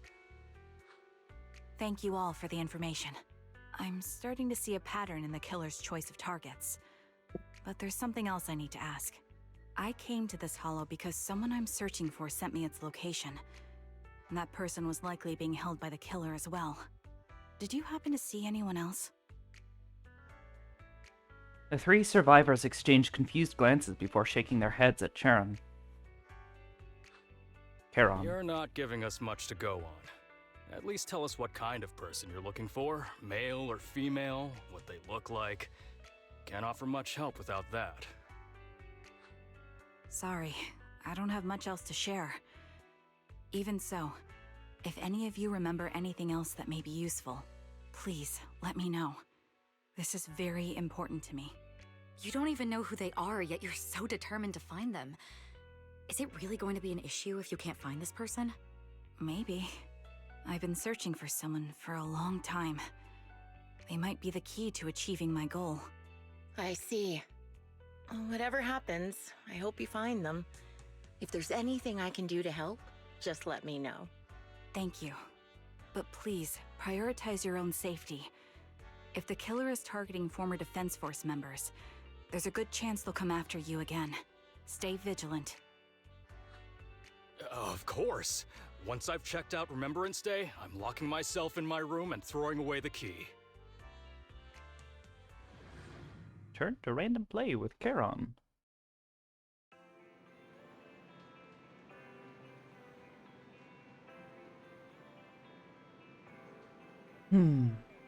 Even after questioning those 3 survivors, the clues we have so far are still insufficient.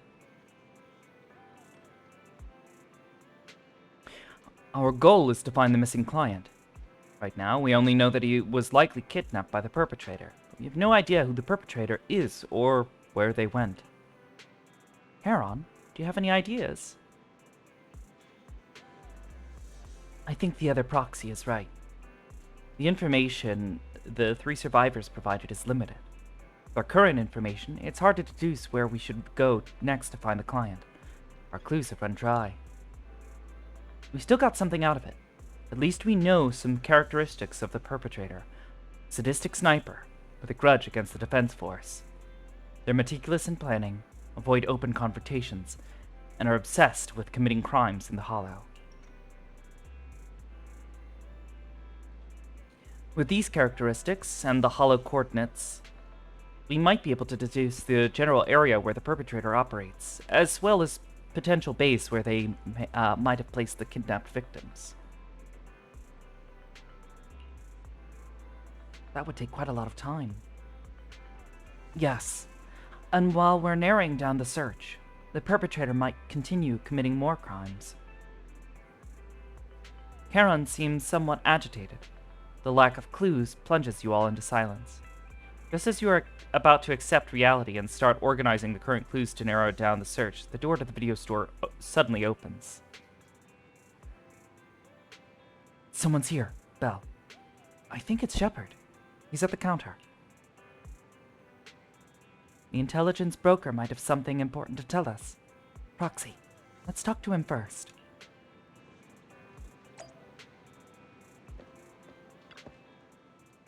Bring Shepard to a room where you can talk. Phaethon, you've already been to the Hollow and made it back safely? Did you run all the way here? Do you need a moment? We've already been to the Hollow, but unfortunately, we haven't found the client yet. I'm fine. Did you find any clues there? There are traces left behind. Signs of a kidnapping. It's very likely the client was involved.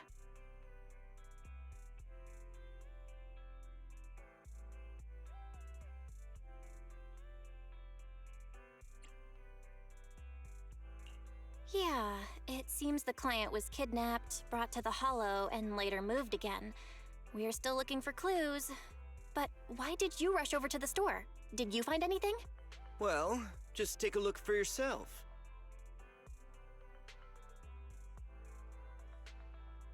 Shepard shows you his phone. About 10 minutes ago, the missing client sent him another location on Knock Knock. There were no other checked messages. The map of New Eridu. This spot, it's another Hollow entrance.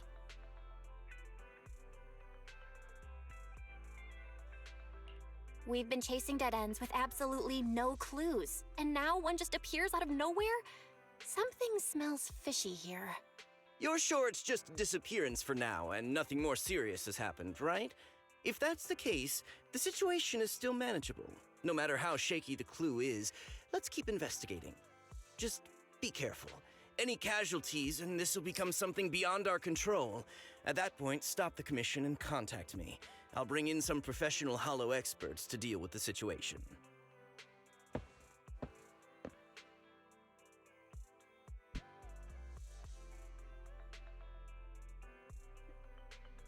Shepard hurries out again. You turn to Charon, who Thank you for not revealing. Give me more time to read! That was a lot of text, game! You turn to Charon, who seems unsettled. Has she held back on the full truth from Shepard to avoid the search being handed off to someone else? Thank you for not revealing what happened earlier to that information broker. Oh, there we go. Don't mention it. But I have to ask, why are you doing this? Calling for help might have been the safest way to handle the situation. The killer is a sniper who has no qualms about taking lives. Judging by the victim's injuries, it's clear they know how to deal a fatal blow and how to inflict pain without causing death. Most Hollow Raiders lack experience dealing with snipers. If they encounter the killer, it's likely to end in a difficult fight, or worse, casualties. And besides, asking for help from others would only delay the search. The client is at risk right now, so I think we should follow the clues and enter the Hollow as soon as possible to ensure their safety.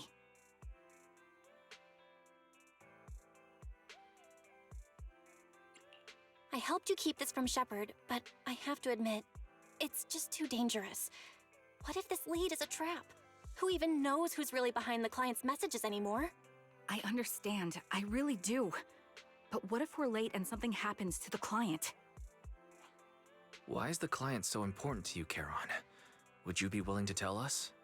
Are you so set on finding them because they're connected to the person you've been looking for? The client's true identity might be the very person I've been looking for. And if not, they most certainly have some vital information.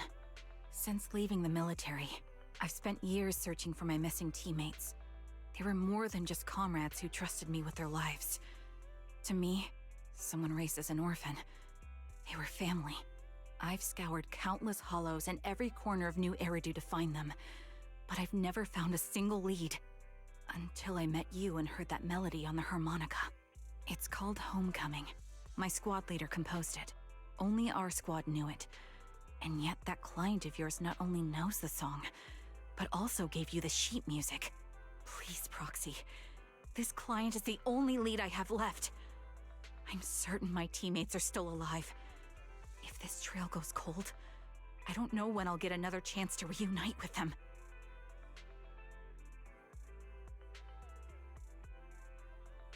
They're still alive. Could they,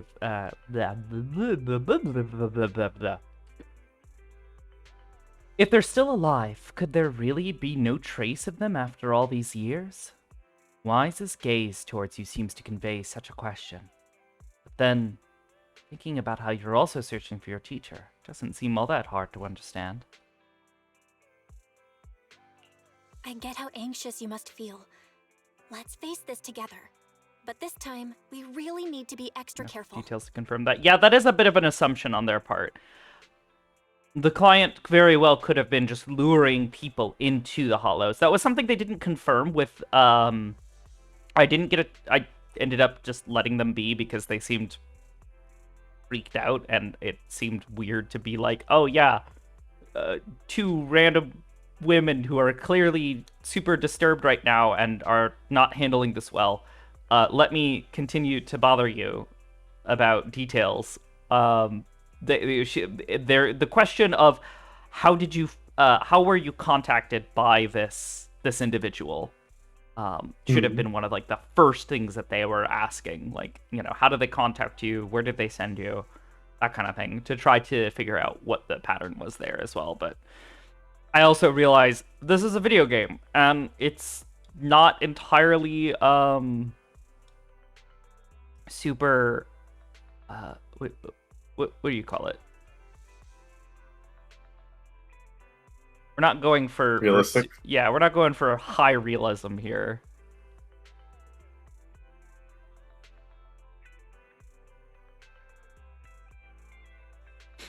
Thank you, Proxy. I feel much better knowing I have your... Oh, what the fuck? Why does it do that?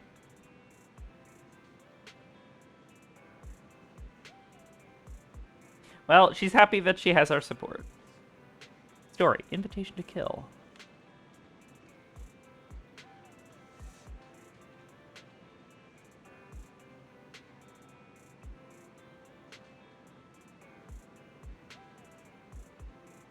I love the little symbols and stuff that they make. Like, there's so much fucking artistry in this game. Like, I'm staring at that, like, the UI here, and just like this story for basically a quest. They have this nice little thing. It's got a nice little background. There's some moving elements to make it look interesting. You've got the commission rewards all lined out nice and neat with nice little icons for everything. There is a symbol for which hollow that we're going to be going into, the outer ring.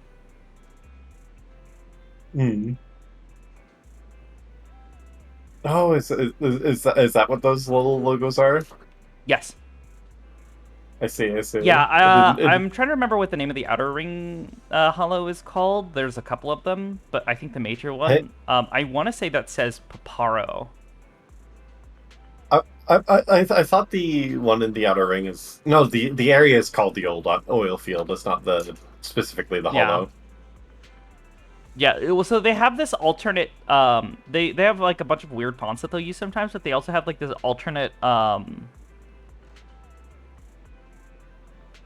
language? Not language, alphabet. So I'm pretty sure that just says ZZZ Paparo. ZZZ. Yeah, or it's like something. It's like two letters, and then I think a third one, but I can't tell. It's super weird. Anyways, I do like the artistry of it all. Papa Bingo. Papa Bingo. Papa Fringo. I guess this will be your time filler. Well, Eden Lost is off for the bunnies, right? Eden Lost is off for the bunnies? What bunnies? I don't... What? I'm so confused. Oh, for Easter. I mean, this and other things, yeah. I'm intending on attempting to attend. Wow, that was weird wording. I'm going to attempt to attend Aether Chronicles during this downtime. Oh, is in Lost also downtime? Yes. Yeah, they have only a week off though. But for Sunday, I'll probably just be going to meet rank.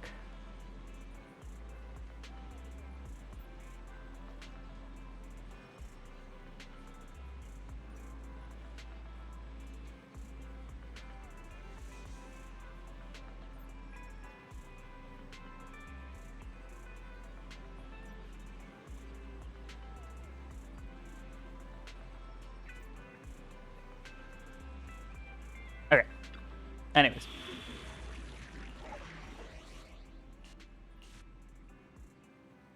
Gotta do one of those like stream betting things, where like make it so that people bet if Sakoto gets someone tries to pull Sakoto into work or not. I don't think anybody's gonna try to pull her into work once they actually get a good look at her. Okay, what are the character details here? Oh my god, is my trigger actually... Oh wait, no, their trigger also has the, Oh no, wait, that is... Wait, is that mine? Got your back. No? I am the Eye of Obel. Oh, I'm using a different one. Interesting. My... Story-related in... Oh, I can't use my own version? I have to use theirs? Wild. Actually wild. Did you call me? Yeah. Take it, Betty. Pick me, and I promise you'll learn big. Oh, I have been messaged by Akish.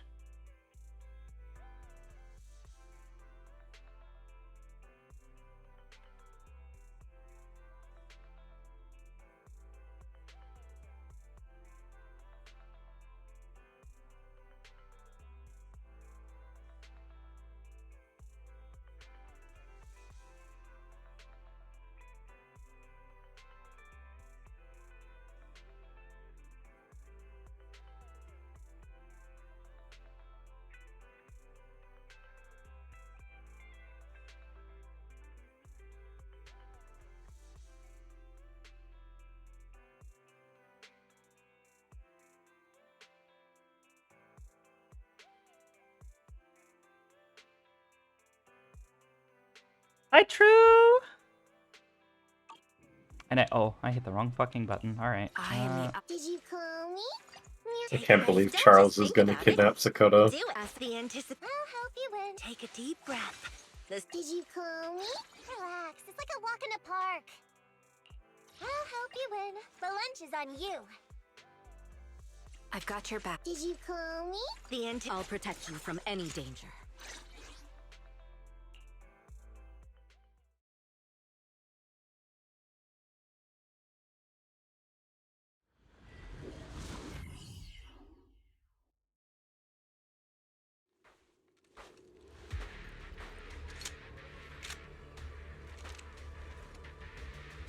Looks like there's something here. Is this a communicator?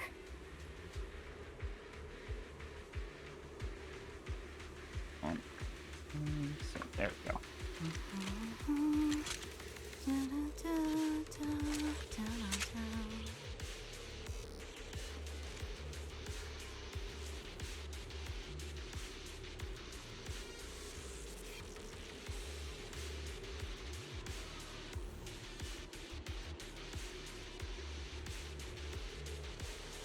Wind speed and direction confirmed. Let's keep moving. She hums. She does. Dory likes to punch hard. Yeah. That's already happened once. I was like, Look at ooh. this. A communicator left right at the Hollow's entrance. Boxer story. Why is there a communicator here?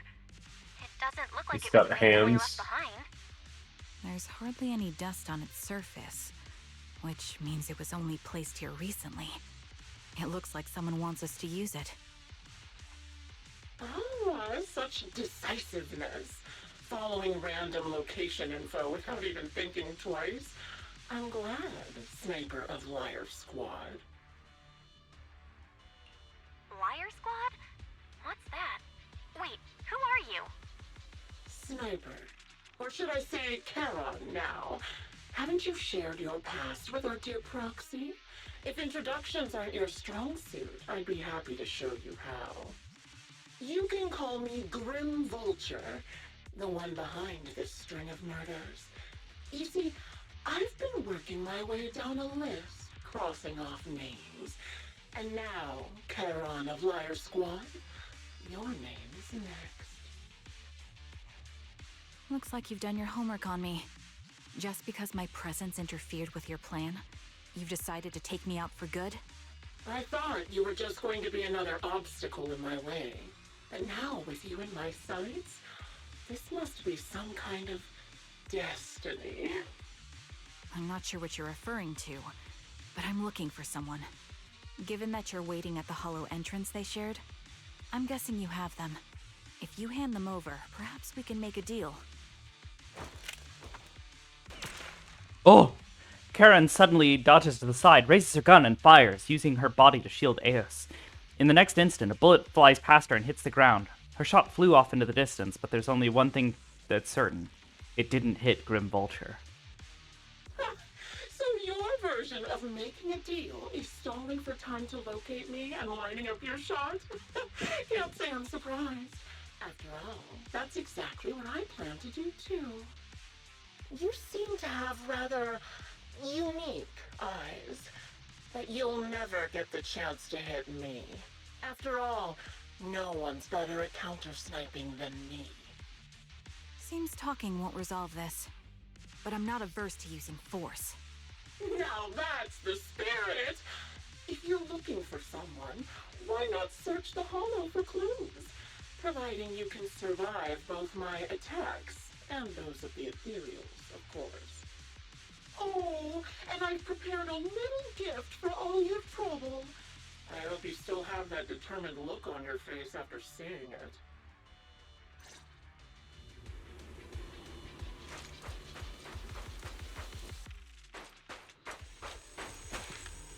Oh. Ooh, that's a fancy looking gun. Watch out for Green Vulture taking shots from afar. For when? Guns. Here. Oh, is there nothing we can do?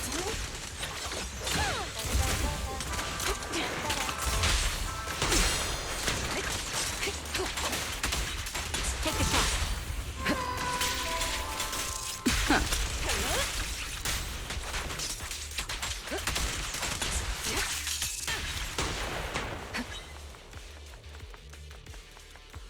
I found a box. A rather creepy box. It's giving up an unsettling stench. You have a bad feeling that opening it would be asking for trouble. Ooh. You glance at Charon, who has fallen silent. Clearly, she's having the same feeling. Right now, she's hesitating about whether to open this box. Karen, wait, don't open it. Karen opens the box anyway. A blood-stained, tattered military cap. Carelessly crumpled. Blech. That's a lot of C words there, game. A military cap carelessly crumpled and stuffed in the corner of the box. Though the owner's identity remains unknown, the message it conveys can only mean one thing. Death. Don't touch what's in the box. Karen reaches out and picks up the military cap from the box, her fingers tracing its shape. Her lips tremble. I'm okay, Proxy. If my sense of touch isn't deceiving me. This appears to be the outfit of my former teammate. Appears to be the outfit of my former teammate. Wait. That is some weird English. This appears to be the outfit my former teammate wore. The outfit my former teammate wore. Okay. Yeah, I could not English that properly.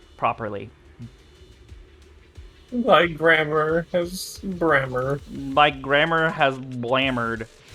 This appears to be the outfit my former teammate wore, or a replica of it.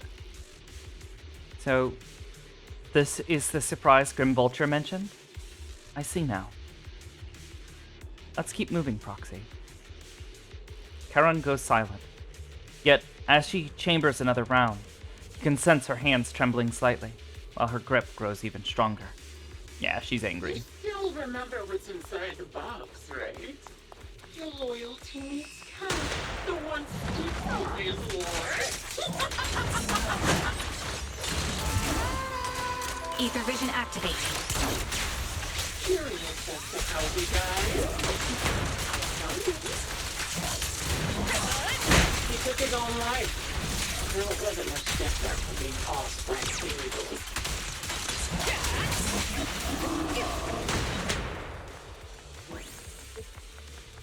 Ethereals had almost completed. Another high-pressure ether tank. And a lot of ethereals have already been drawn to it.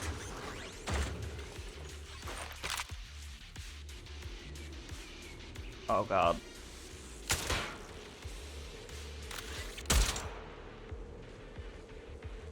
It is so difficult to aim with a fucking... Hold on.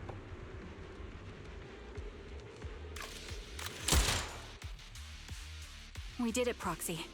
Let's keep moving.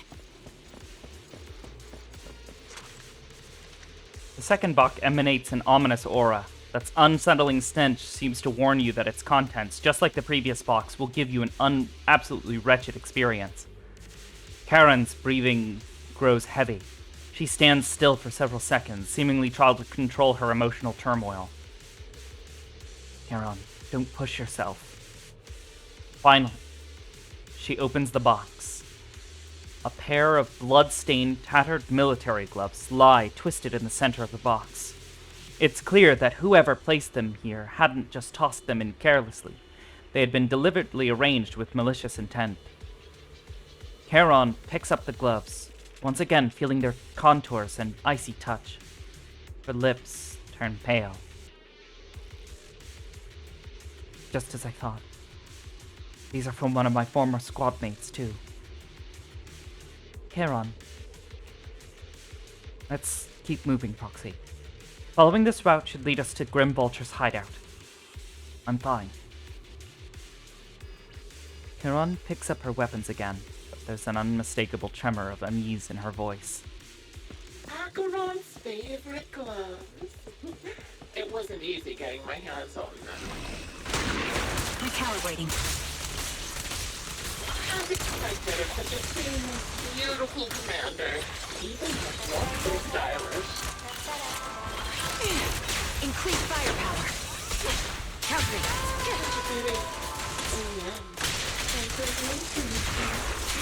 Don't you think that's shameless sniper?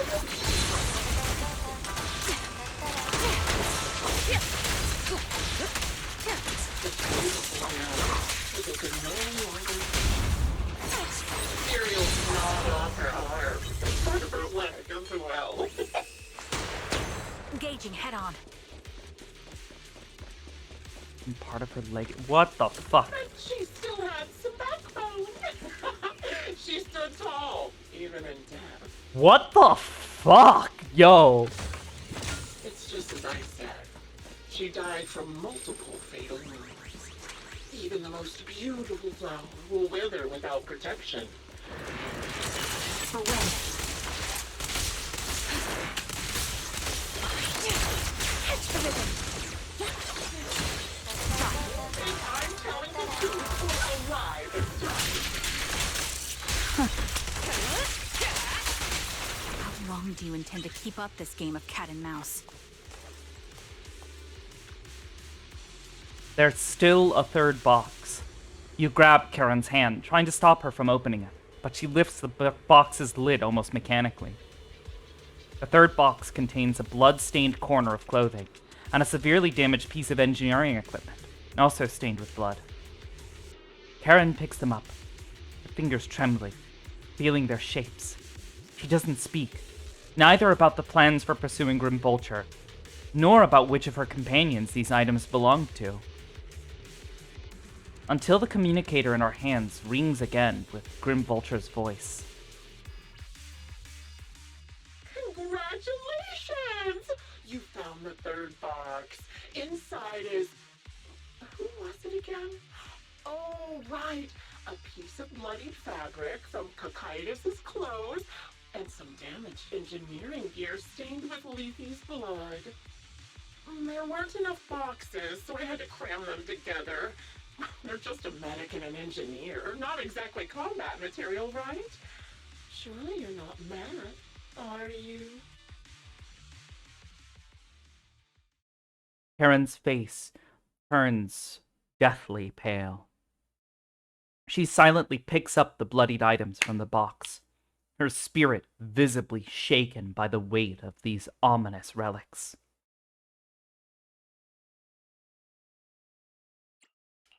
Enough already! Using her squad mates, her family to mentally torture her? That's vile. How much longer are you planning on doing this? Oh dear, did I go too far? My sincerest apologies. It's just, watching you plunge headfirst into my trap was so entertaining. I may have gotten a bit carried away, you know? Relax. The person you're looking for isn't here, and those are just fakes. I didn't actually take them from her comrades. Her comrades are long since corpses in the hollow, after all. How could I possibly have gotten hold of their clothes? A surge of rage threatens to drown all thought. Just as you are about to retort, a crisp gunshot rings out. Karen's shot is clean and decisive, carrying an unmistakable intent to kill. But from the response on the other end of the communicator, it seems she missed her target. A decisive strike to be sure. But as I've already said, your awareness, sight, and experience mean nothing in front of a more skilled sniper.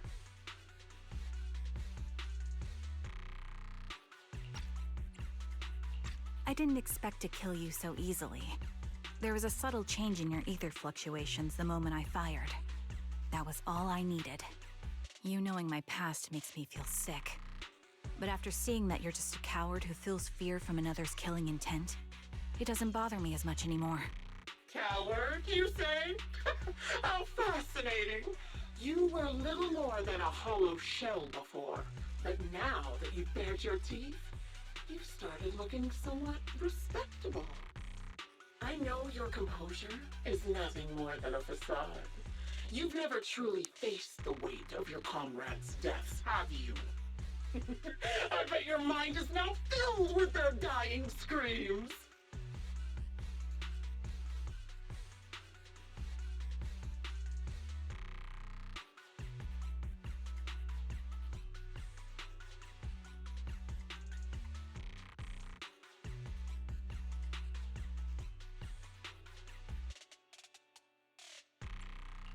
Karen and I both believe her squad is still alive. You can drop the act. Why are you so fixated on Karen? Just because she used to be in the defense force? She has nothing to do with your target. Nothing to do with it? Then why don't you go ask her about it?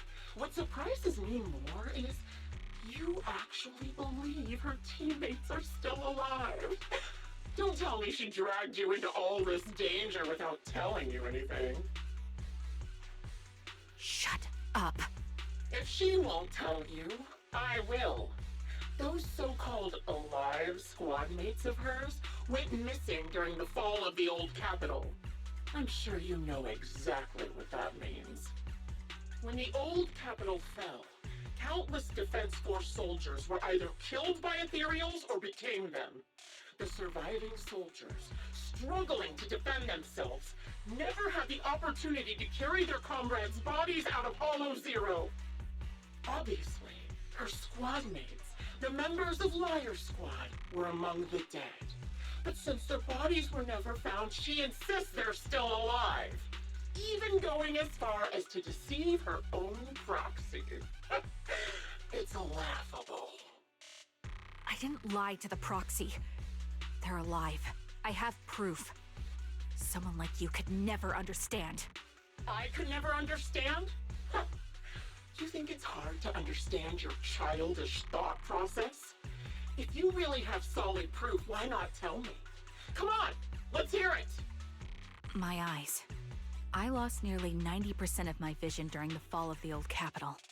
But in return, I gained the ability to see what others can't.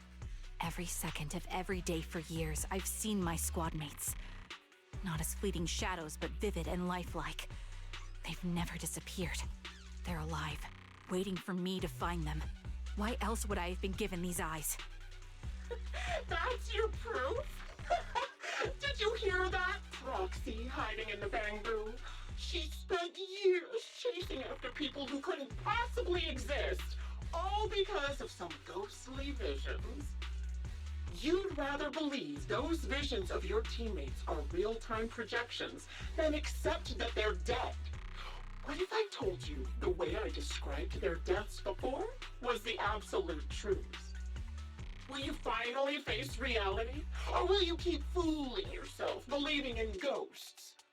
I guess you'll keep deceiving yourself, because that's how you survive. I'm not lying to myself. I really want to find your squad mates who have been missing for years and were officially declared dead? You couldn't protect them when the old capital fell, and now you're just making up stories to fool yourself.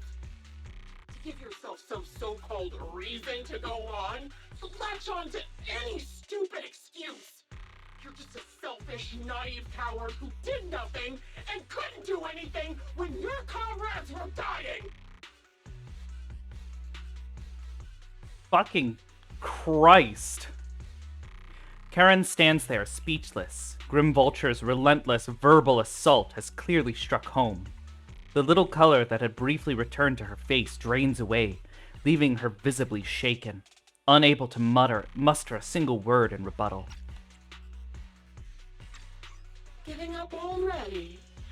At least you've got a shred of dignity left.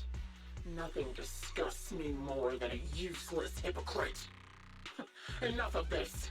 Time to die, coward.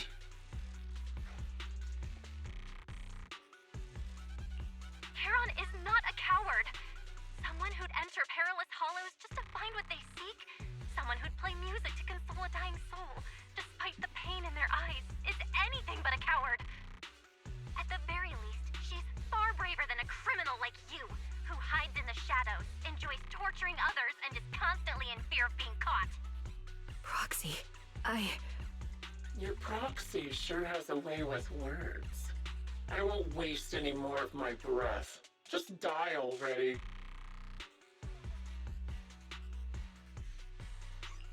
I've completed analysis of the surrounding fissures. Charon, snap out of it.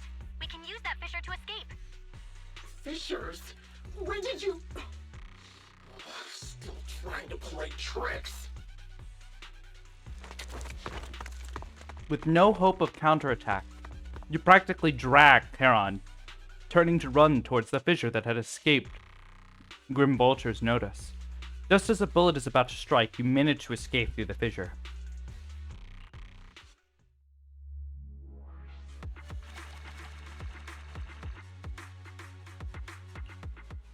Jesus!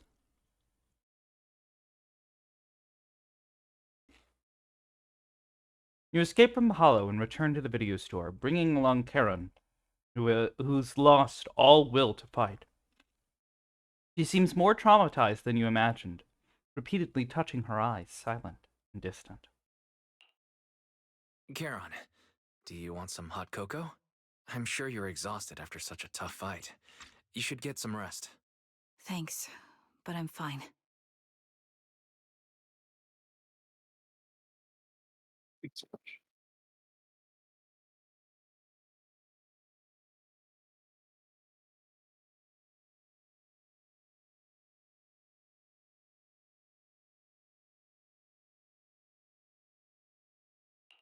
Don't listen to Grim Vulture. They'd say anything to get under your skin. Once we start doubting the truth, we've fallen into their trap. No, Proxy. I think Grim Vulture has a point. Maybe it's all just in my head.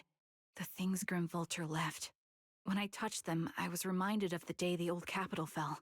I felt the same sensation when I touched an injured comrade. I try to shake off that feeling, but the truth is, I can't stop thinking about the possibility that all my squad mates are dead.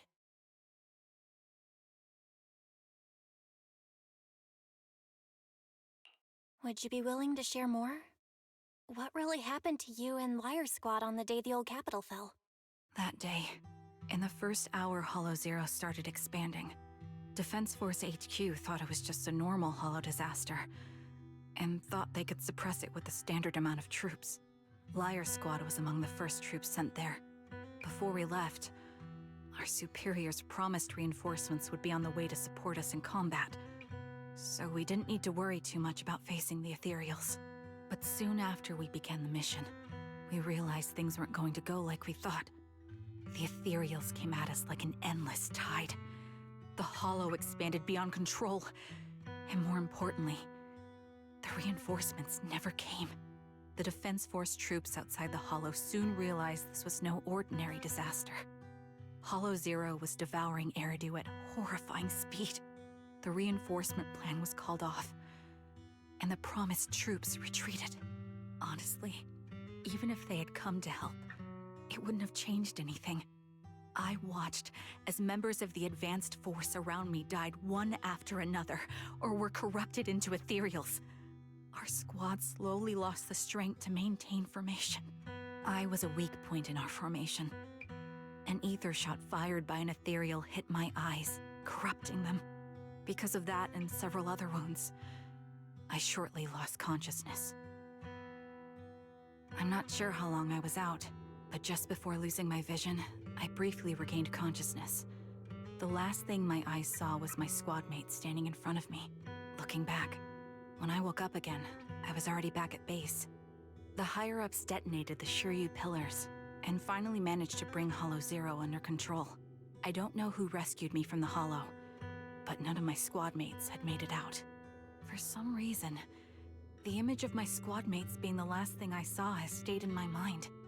It must be some kind of sign. A sign that they're still alive. Don't you think? They must have continued fighting after I fell unconscious, eventually getting lost in some hollow and losing contact with the main force, left to wander between the various hollows of New Eridu. That must have been what happened, right? The Defense Force? Civilians? No one believes me. So I decided to find them myself. The reason behind these eyes. It's got to be to guide me to finding them still alive. Am I wrong, Proxy? Are these eyes pointless? I knew that's what you thought. Interpreting what my eyes see as proof my squad mates are still alive is just wishful thinking. But if they're really gone, why would I have been given these eyes, which bring nothing but pain? If they're truly no longer alive, how can I apologize to them in person? Tell them I'm sorry. Sorry for being so weak. Sorry that I failed to protect them. Their faces are all so blurry. I can't see their expressions. I can't even bear to look at them. If their final look at me was filled with resentment and disappointment, I wouldn't know how to handle it.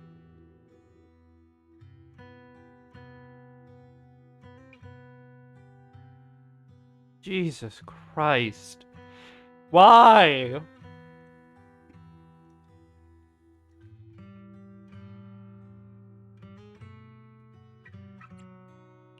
Charon, listen to me. Even if everyone else thinks you're wrong, Wise and I will never dismiss your determination to find your squad mates. You don't need to make any justifications, because someone close to us is missing too, and we desperately hope she's still alive. Even if the whole world doesn't understand, we will never give up. But I also think being consumed by this obsession, unable to move forward, that's not what those who matter to us would want. Belle is right.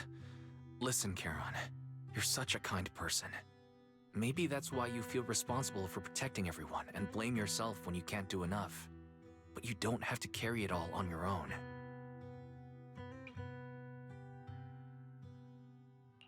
Yeah. Right now, the best thing you can do is trust us. We can be sure that Vulture hasn't killed the client yet. As long as we have that lead, there's still hope. We'll support you. No one can dismiss your determination or will. No matter how things turn out, we'll stand by your side and we'll face it together. Proxy, thank you. I feel better now. At the very least, I want to keep investigating. I'm not just going to stop here.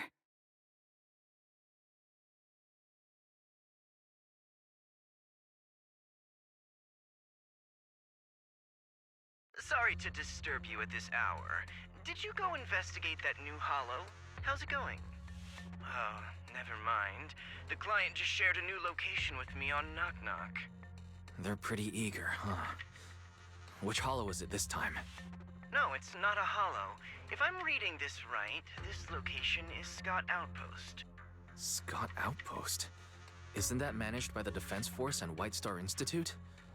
What's Grim Vulture up to? It's Remembrance Day. Don't you recall what Aaron said before? They're holding an event right now, and the place will be open to the public. Oh my god. Tori was way too peak, started tearing up. Yes! It is so. It's. Jesus fuck, this is heavy shit! Also, I love the name Steins Gate. It's your favorite thing. People being affected by the deaths of others after it's already happened. Or maybe deaths, we don't know. Maybe deaths. Same thing, effectively, in this case. Big trauma. Yeah, big trauma. Whether it's a provocation or a trap, I'm not missing any chance to face Grim Vulture. Proxy, will you go with me? I'm loving that song, by the way. I need that. That, like, background arrangement that they just had. Nice and tense. Hopefully it'll be up. Oh, this is why they're drawing her here. The official commencement of the Remembrance Day has been scheduled for tomorrow morning, meaning ordinary citizens cannot freely enter Scott Outpost today. Under arrangements, Karen spent the night at the store. The next morning, Belle, you'll be heading to the outpost with Karen soon. Did you sleep well last night? To be honest, I didn't sleep much. But this time, still very illegal. Actually, me too. Thoughts of the past kept me up, especially those related to Karen, and I didn't manage to fall asleep until late. Oh, Karen is already waiting for you in the parking lot. I wonder how she's feeling now. Please, take good care of her, Belle. Leave it to me.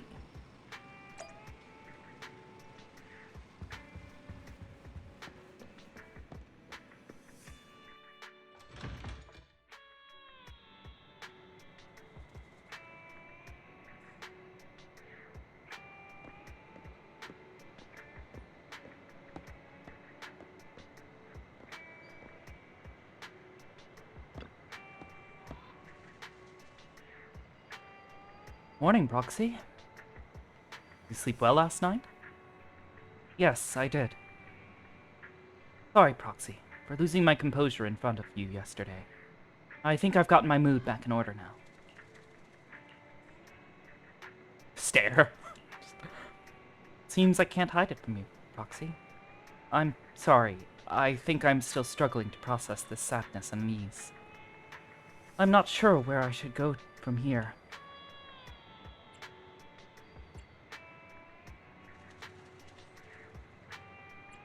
Take your time to unravel your confusion. Let's find a way forward together. You're not alone, buddy. Yeah, exactly, guys. Yeah, you're right. Instead of continuing to suffer, it's better to reach out and grasp the hope we can find around us. Maybe things will eventually change. Let's go, Proxy. Today we're attending Remembrance Day as ordinary citizens, so we can't carry any weapons. I suppose Grim Vulture wouldn't be as foolish enough to make a move inside a military stronghold. Let's keep an eye out while we're there. I believe we should be able to find new clues. You arrive at Scott Outpost with Charon. Many citizens have come to Remembrance Day.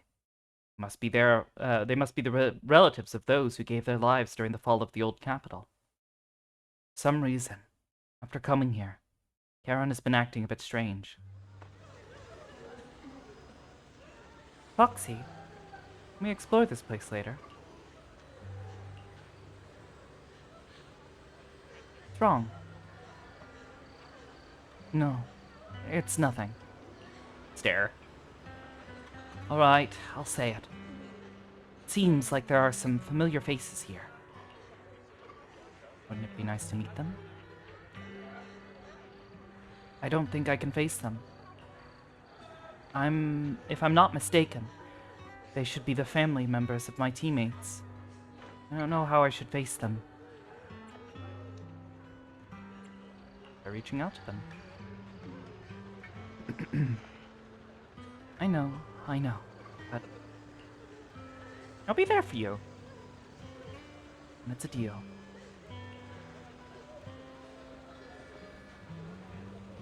I will go and talk with them. Foxy, you don't have to say anything. Just stay by my side and give me the courage to speak. Yeah, no, there's a lot of ambient crying sounds and oof. Aww. Memorial stuff around. Candles. Oh, poor man is drunk out of his fucking mind. He's got a bunch of bottles and shit with him.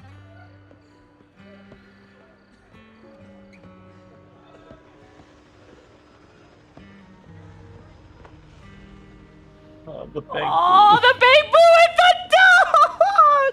No! Oh. My dad missed you so much. Oh, a sibling! Are you Alan Acheron's brother? How did you know? Who are you? Wait, your eye cover. You're Acheron's sole surviving teammate. I remember you. We met once after the fall of the old capital. After that, I didn't hear anything about you again. I never expected to meet you here.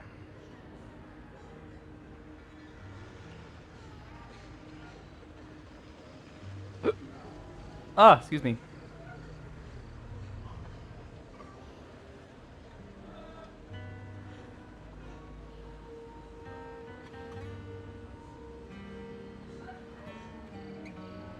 This plushie. It's Acheron's favorite plushie.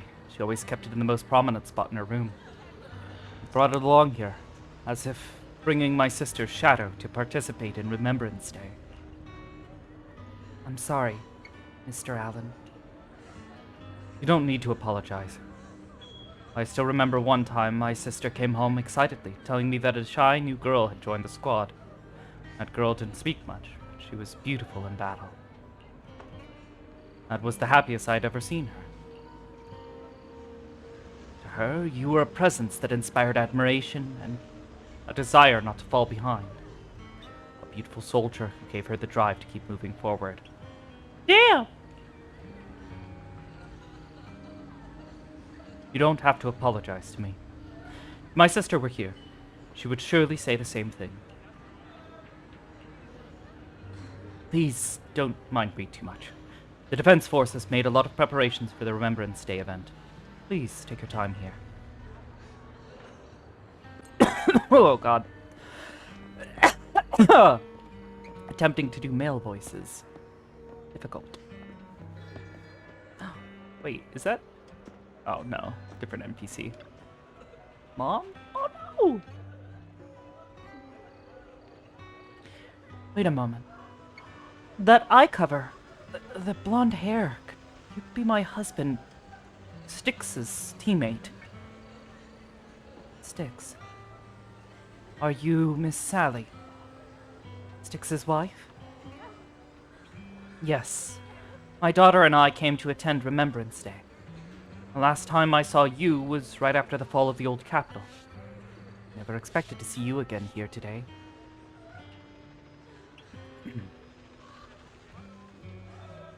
Your daughter. Is this your daughter, Zeta? Mom? Who is she? Zeta? This is your dad's comrade, from the Defense Force. Every time he went to the battlefield, she would be there to protect him. Protect him? Comrade? That's so. Why didn't you protect my dad during the fall of the old capital? Why did you let him die and make him unable to come back to me? Zeta! I'm sorry. Couldn't protect him. I'm sorry. Oh. Don't listen to what Zeta is saying. She doesn't understand. We've never blamed you. Please don't say that. Zeta, you can't say such hurtful things. Apologize right now. Why should I apologize? She survived, but Dad didn't. Isn't that the truth? If it weren't for her abandoning him, Dad could have come back safely. Enough! You don't know what happened back then. Miss Sally, I don't think she's wrong. Please don't think that way. I'll make sure to bring her to apologize to you later. I need to explain to her what really happened. I'm really sorry. Please, don't let us keep you. Go and explore the Remembrance Day event for now. Please remember, all your comrades, including my husband, would want to see the hopes they left behind.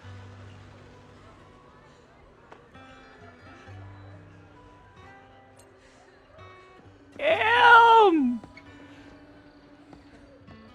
Oh no!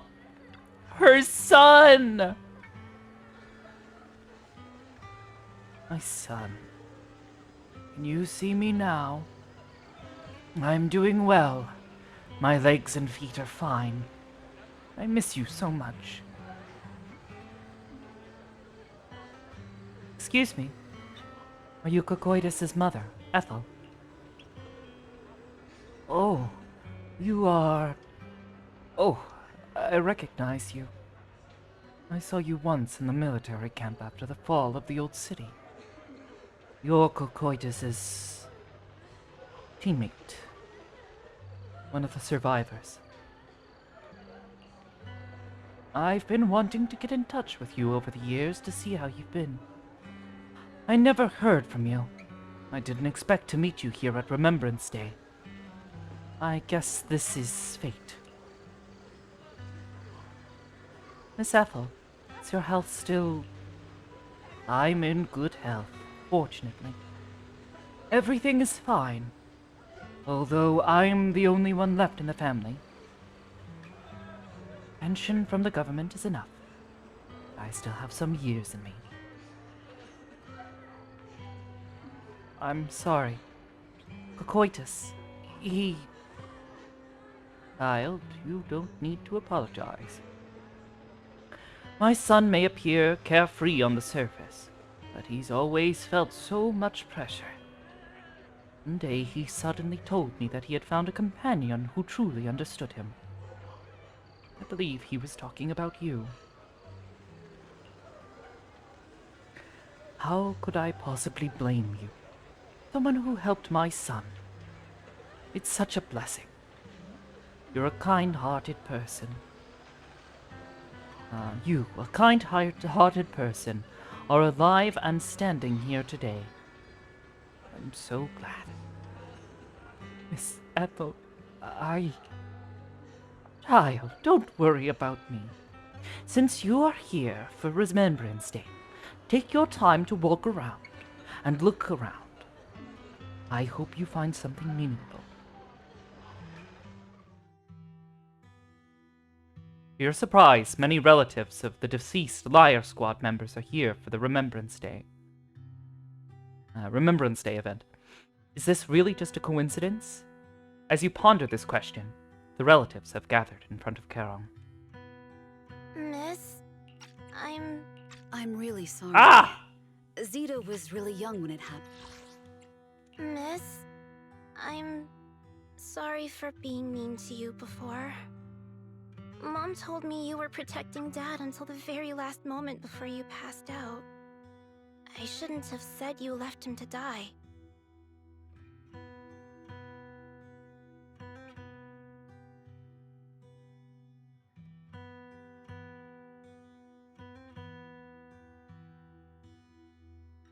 happened, so she was too little to understand, and I haven't really talked about it. I hope she didn't upset you. No, she was right. If only I'd been strong enough to take down most of the ethereals, maybe they wouldn't have ended up in that situation. Oh, that's not fair. The old capital was falling. No single person's strength could ever be the deciding factor in the face of a disaster like that. In spite of it all, you survived. If they were still here, I'm sure they'd see that as something to celebrate. I've always known the truth. I failed to protect them. A weakling like me survived, and the rest of them disappeared without a trace. This isn't solace. It's the worst possible outcome. That's something I can't face. I've never had the courage to tell you I couldn't protect your loved ones. All I can do is wander New Eridu, hoping to find some trace of them. Even after all this time, I still haven't accomplished anything. I'm sorry. You really don't know us at all. This isn't the worst possible outcome by any means. Styx, my husband, and all his comrades who lost their lives, each one of them left behind their own legacy. Just look all around you. Everyone standing before you is a legacy they protected that is carried on to this day.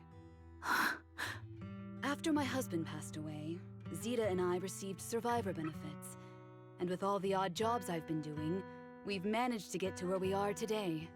Styx always wanted our daughter to study art, and Zeta's interested in it too.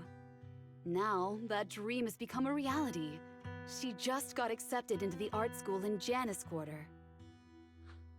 Mom and I have our tough days, but I often think of Dad's cheerful laughter, and that memory gives me the strength to keep pushing through. One day, it'll all pay off, just like it has now. Thank you for always being by my husband's side, even at the very end. Well, I suppose you must have heard about my condition from my son? Ethel, Kakaitis used to tell me about you. He often took leave or skipped work to earn extra money by part-timing, or to care for you when you were sick in bed. Yes, that's true, but I bet he never told you my illness became so bad that I needed major surgery, and he worked his tail off to raise the money. Who would have thought he would pass before me? I used the benefits from his death for the surgery, and that's the only reason I'm here today. In a way, his passing allowed my life to continue. Every time I think about it, I feel like I need to keep my body healthy and live a few more years. The sights I see, I believe he can sense them from somewhere far away. When I was too weak to take care of him, it was you and your comrades who stayed by his side. Thank you for everything that you've done for him. As for me, well, I'm currently working as a fashion designer. A fashion designer? Is that because of Acheron? It is. I'm sure you remember how much she loved beautiful things. She was always into fashion, so I decided to become part of that world. That way, she can always be with me. I admit I had no idea how fun fashion design could be until I actually gave it a shot. I wish I'd figured that out sooner. We would have had so much more to talk about. Anyway, I'm planning to start my own fashion brand next year. She used to say that after retiring from the army, she wanted to pursue fashion design. I really want to carry on her dream. It feels like my life's purpose. You know, she used to talk about you when she came home for the holidays. How your rivalry pushed her to keep improving.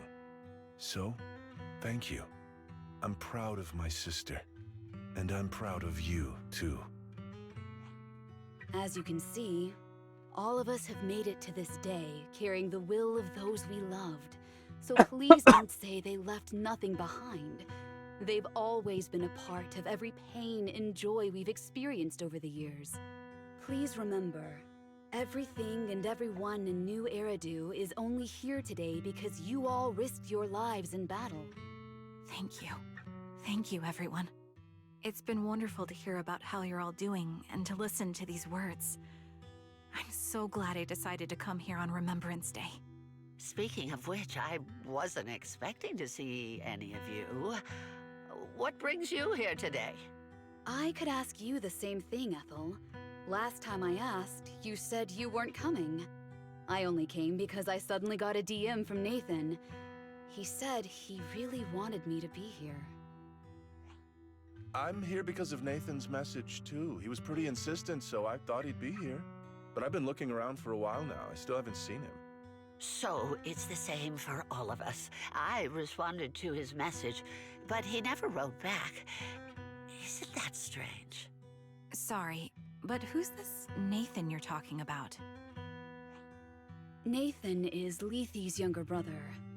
Frankly, out of all of us, he's probably the one who wants to see you the most. He used to be part of the defense force himself, and... The day the old capital fell, his squad was responsible for supporting the forces that had already entered the Hollow, which included all of you. He's told us that story so many times. When they saw how bad things were in that Hollow, some of the reinforcements called off their plans and pulled back. He tried to stop them, but there was nothing he could do. He always blamed himself and wanted to find you to apologize. But the truth is, the reinforcements retreating was inevitable. Shortly after their retreat, headquarters issued the official order. We all lost someone in that disaster. And for a while, we resented the reinforcements for their decision. But over time, we came to understand it, and we eventually let it go. There was no avoiding casualties in that battle. In hindsight, it wasn't wrong for headquarters to prioritize saving their strength. May I ask what the name of Nathan's squad was when he was in the defense force? The Impera squad of the Obsidian Division. Is something wrong? Nothing. It's just... I think I might have stumbled upon the answer I was looking for. After 4 family members paid their respects and left, they continued... They continued touring on Remembrance Day. Parents stood there...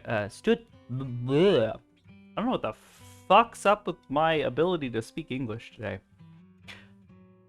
Karen stood there in a daze, seemingly having understood something. After that... Hold on.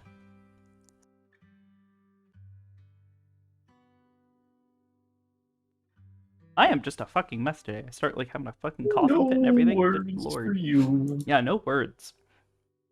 Also, oh, stretch Chrono? Hi, Chrono.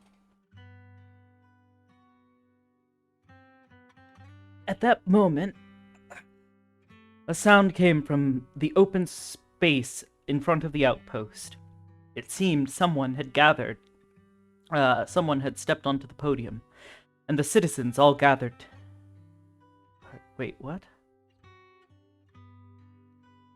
That's some English there. And the citizens all gathered in the podium, preparing to listen to the person's speech. That's weird English. Why would you describe it that way? I think that's some English translation nonsense going on.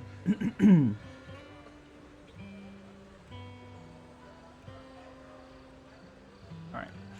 According to the schedule for Remembrance Day, it should be time for a representative of retired Defense Force veterans to give a speech. It looks like this speech is about to begin. I feel a bit concerned, Proxy. Proxy, could we go over and listen to the speech for a moment? Also, that looks like that woman that we saved.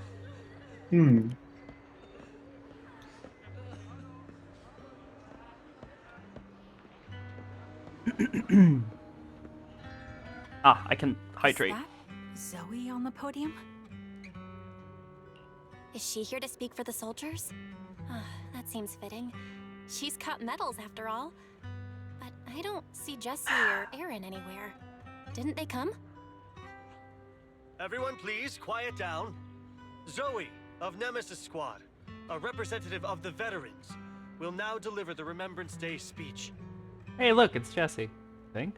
Hello, everyone. Or wait, no, Jesse was blonde. I'm I don't know who that honored guy to was. stand here and speak on behalf of all of the soldiers of the Defense Force. Today, we gather to commemorate Remembrance Day, a day born from the tragedy of the old Capitol's fall. Many of us lost relatives or friends in the disaster, and I am no exception. Every member of my squad perished in that battle, leaving me as the only survivor. Losing the friends you cherish to the Hollow is a pain that never fades. It's a sorrow that will stay with us, now and forever. However, to the families of the fallen soldiers, hold your heads high with pride for your loved ones who gave their lives. They fought to the very last moment when the old Capitol fell. Death isn't the end, nor dishonor. It is their eternal medal. They gave their lives facing an unstoppable disaster, exchanging their sacrifice for the world we have today. In doing so, they fulfilled their duties as soldiers to perfection. Without the blood they spilled, Eridu would not have endured, and new Eridu would never have risen from the ashes. In honor of the wishes of the departed, look ahead, people of New Eridu. Our thoughts and remembrance of those who passed will be carried in every flicker of candlelight and in every bouquet of flowers. Damn. Zoe's speech is met with a wave of prolonged applause, yet amidst the claps, she droops her head, her expression darkening. My speech was meant to end here, but since you all seem quite engaged, please allow me to share a little more. Let's say, Zoe's speech is met with a wave of prolonged applause, yet amidst the claps, she droops her head, her expression darkening. She stays silent, waiting for the applause to fade before lifting her gaze and scanning the crowd. Her eyes pause briefly on Charon, carrying a chilling aura. The reason you all agree with what I've said is because it offers a way to step away from the pain. That's what the living do. They seek ways to ease the weight of others' deaths, so they can find a way to start over. This is the new Eridu of today. A huge disaster consumed the old Capitol, and the people who survived it keep saying things like, treasure the moment and start fresh to numb themselves, hoping to forget the nightmare. No one talks about the soldiers who gave their lives in Hollow Zero. No one asks why they had to die. The brave gave their lives battling the ethereal onslaught, while the weak survived. This is a new Eridu, built by weaklings. Its order founded upon their way of thinking. Your applause makes me realize you all accept this logic. Each of you had loved ones who sacrificed their lives in the fall of the old Capitol. And now, you're thankful that someone has encouraged you to move on from them. What meaning does the sacrifice of those who died have if you all choose to forget? Have you never thought about why your own loved ones had to die? And why no one is responsible for their deaths? Miss Zoe, there's not much time left for your, Open your eyes! I'm speaking to those who have lost loved ones! If death is the medal for the fallen, then pain is the cross the living must bear. If you fear its weight and run from the suffering, the soldiers will never find peace in their eternal rest. To tear the wound open once again, so you'll never forget the searing pain. That's the real meaning of Remembrance Day. I don't agree. Charon, I didn't expect you to be here for Remembrance Day. How are things going with your search? Seems like you have something to say. Among the people standing here, There's a woman who raised her daughter with the survivor benefits left by her husband. Another who's been able to carry on with her life thanks to the final efforts of her child. And yet another who's found purpose because of the influence of his late sister. The will of the deceased lives on in every person here. The soldiers who died during the fall of the old capital fought for this. The future that their loved ones are making for themselves now. The old me might have agreed with what he said. But someone taught me that pain and hardship can lead to hope. They helped me see that hope could be inherited, not just destroyed when life fades. That's why I believe the departed didn't leave us wounded or with a heavy cross to bear, but with a melody. Each of us holds a harmonica that plays the melody of life. At first, it may sound awkward, but it will eventually flow smoothly, taking on our own style, until it merges with our soul. You seem quite certain about what you're saying. Tell me then, what kind of melody is left behind by those we've lost? I'm not sure. I can't picture the exact melody, but I trust the answer I've chosen. And I trust everything I've seen and heard. A vague and insubstantial answer, isn't it? I was right about you, Charon. From the moment we met, I knew we'd never really understand each other. I'm sorry you feel that way. Everyone, I apologize for taking up your time. My speech ends here. Please feel free to continue with your visit. Zoe exits the venue without sparing a single glance back, leaving the audience and the defense force in a state of confusion. Charon looks thoughtfully in the direction she disappeared. Also, Green Guardian, happy birthday. Thank you for the biddies. Welcome. Something was definitely off about her just now. And the things she said, I'm starting to get a really bad feeling about this. You mean about her real identity, right? Looks like we're on the same page. Shielded by her identity as a decorated soldier, she seemed pretty confident that we wouldn't confront her directly on military ground like at the outpost. She arrived so brazenly and left without a care. If I'm right about this, she'll be trying to contact us again in no time. Just as she finishes her sentence, the phone rings again. Shepard appears on the screen as you answer the video call. He seems panicked and anxious to speak, but at the moment he sees that you're in the Scott outpost, he swallows back the words and clears his throat instead. Looks like you're a little busy, so I'll keep it short. The client just sent me a location via Knock Knock, along with a picture of several unconscious, tied-up individuals. I'll send you the location shortly. It should be an entrance to the Hollow in Port Elpis. At this stage, I don't have any further requests. My only hope is that you'll proceed with caution. A location with a picture of the hostages. Looks like Grim Vulture is losing patience and wants to put an end to all this.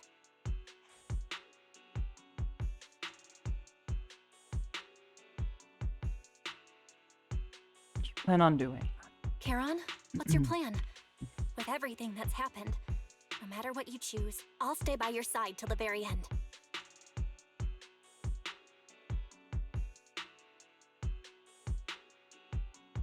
Karen doesn't answer right away. Instead, she takes out her harmonica and looks down at it as if she's trying to decide. In the end, she tucks her harmonica away. I've made up my mind. Proxy, please accept my official commission. Help me venture into the depths of the Hollow to rescue the client and any other hostages. It's time to put an end to this. It's up to me to stop Grim Vulture. Stop her from crushing everything in front of her with that heavy cross.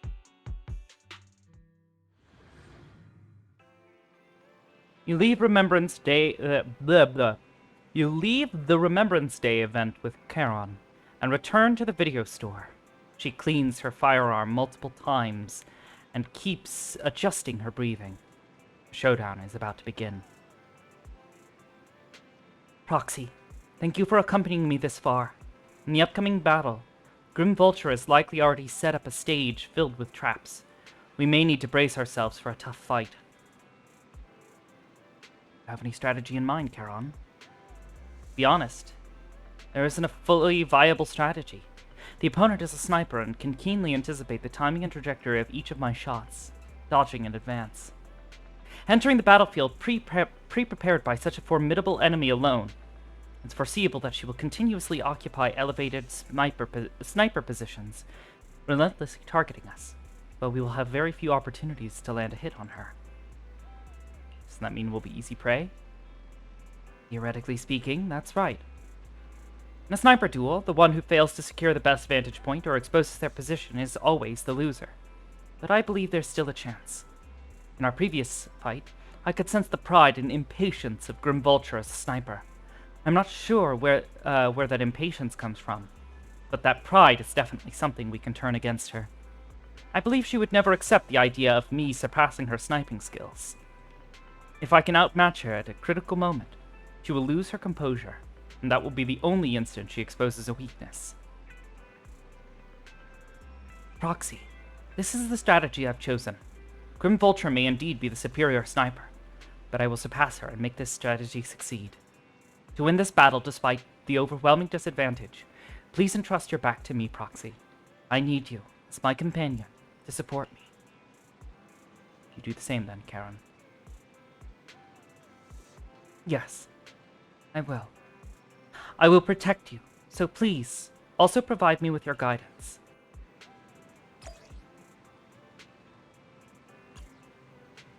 Alright.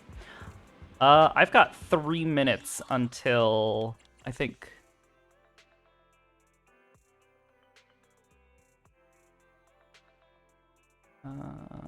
hold on. What's happening in 3 minutes? BA run. On, BA run? Yes. Oh, I see. My brain was like, what kind of roleplay thing is that? And then, oh yeah, you do Final Fantasy as well. Yes, Baldessian Arsenal. Mm-hmm.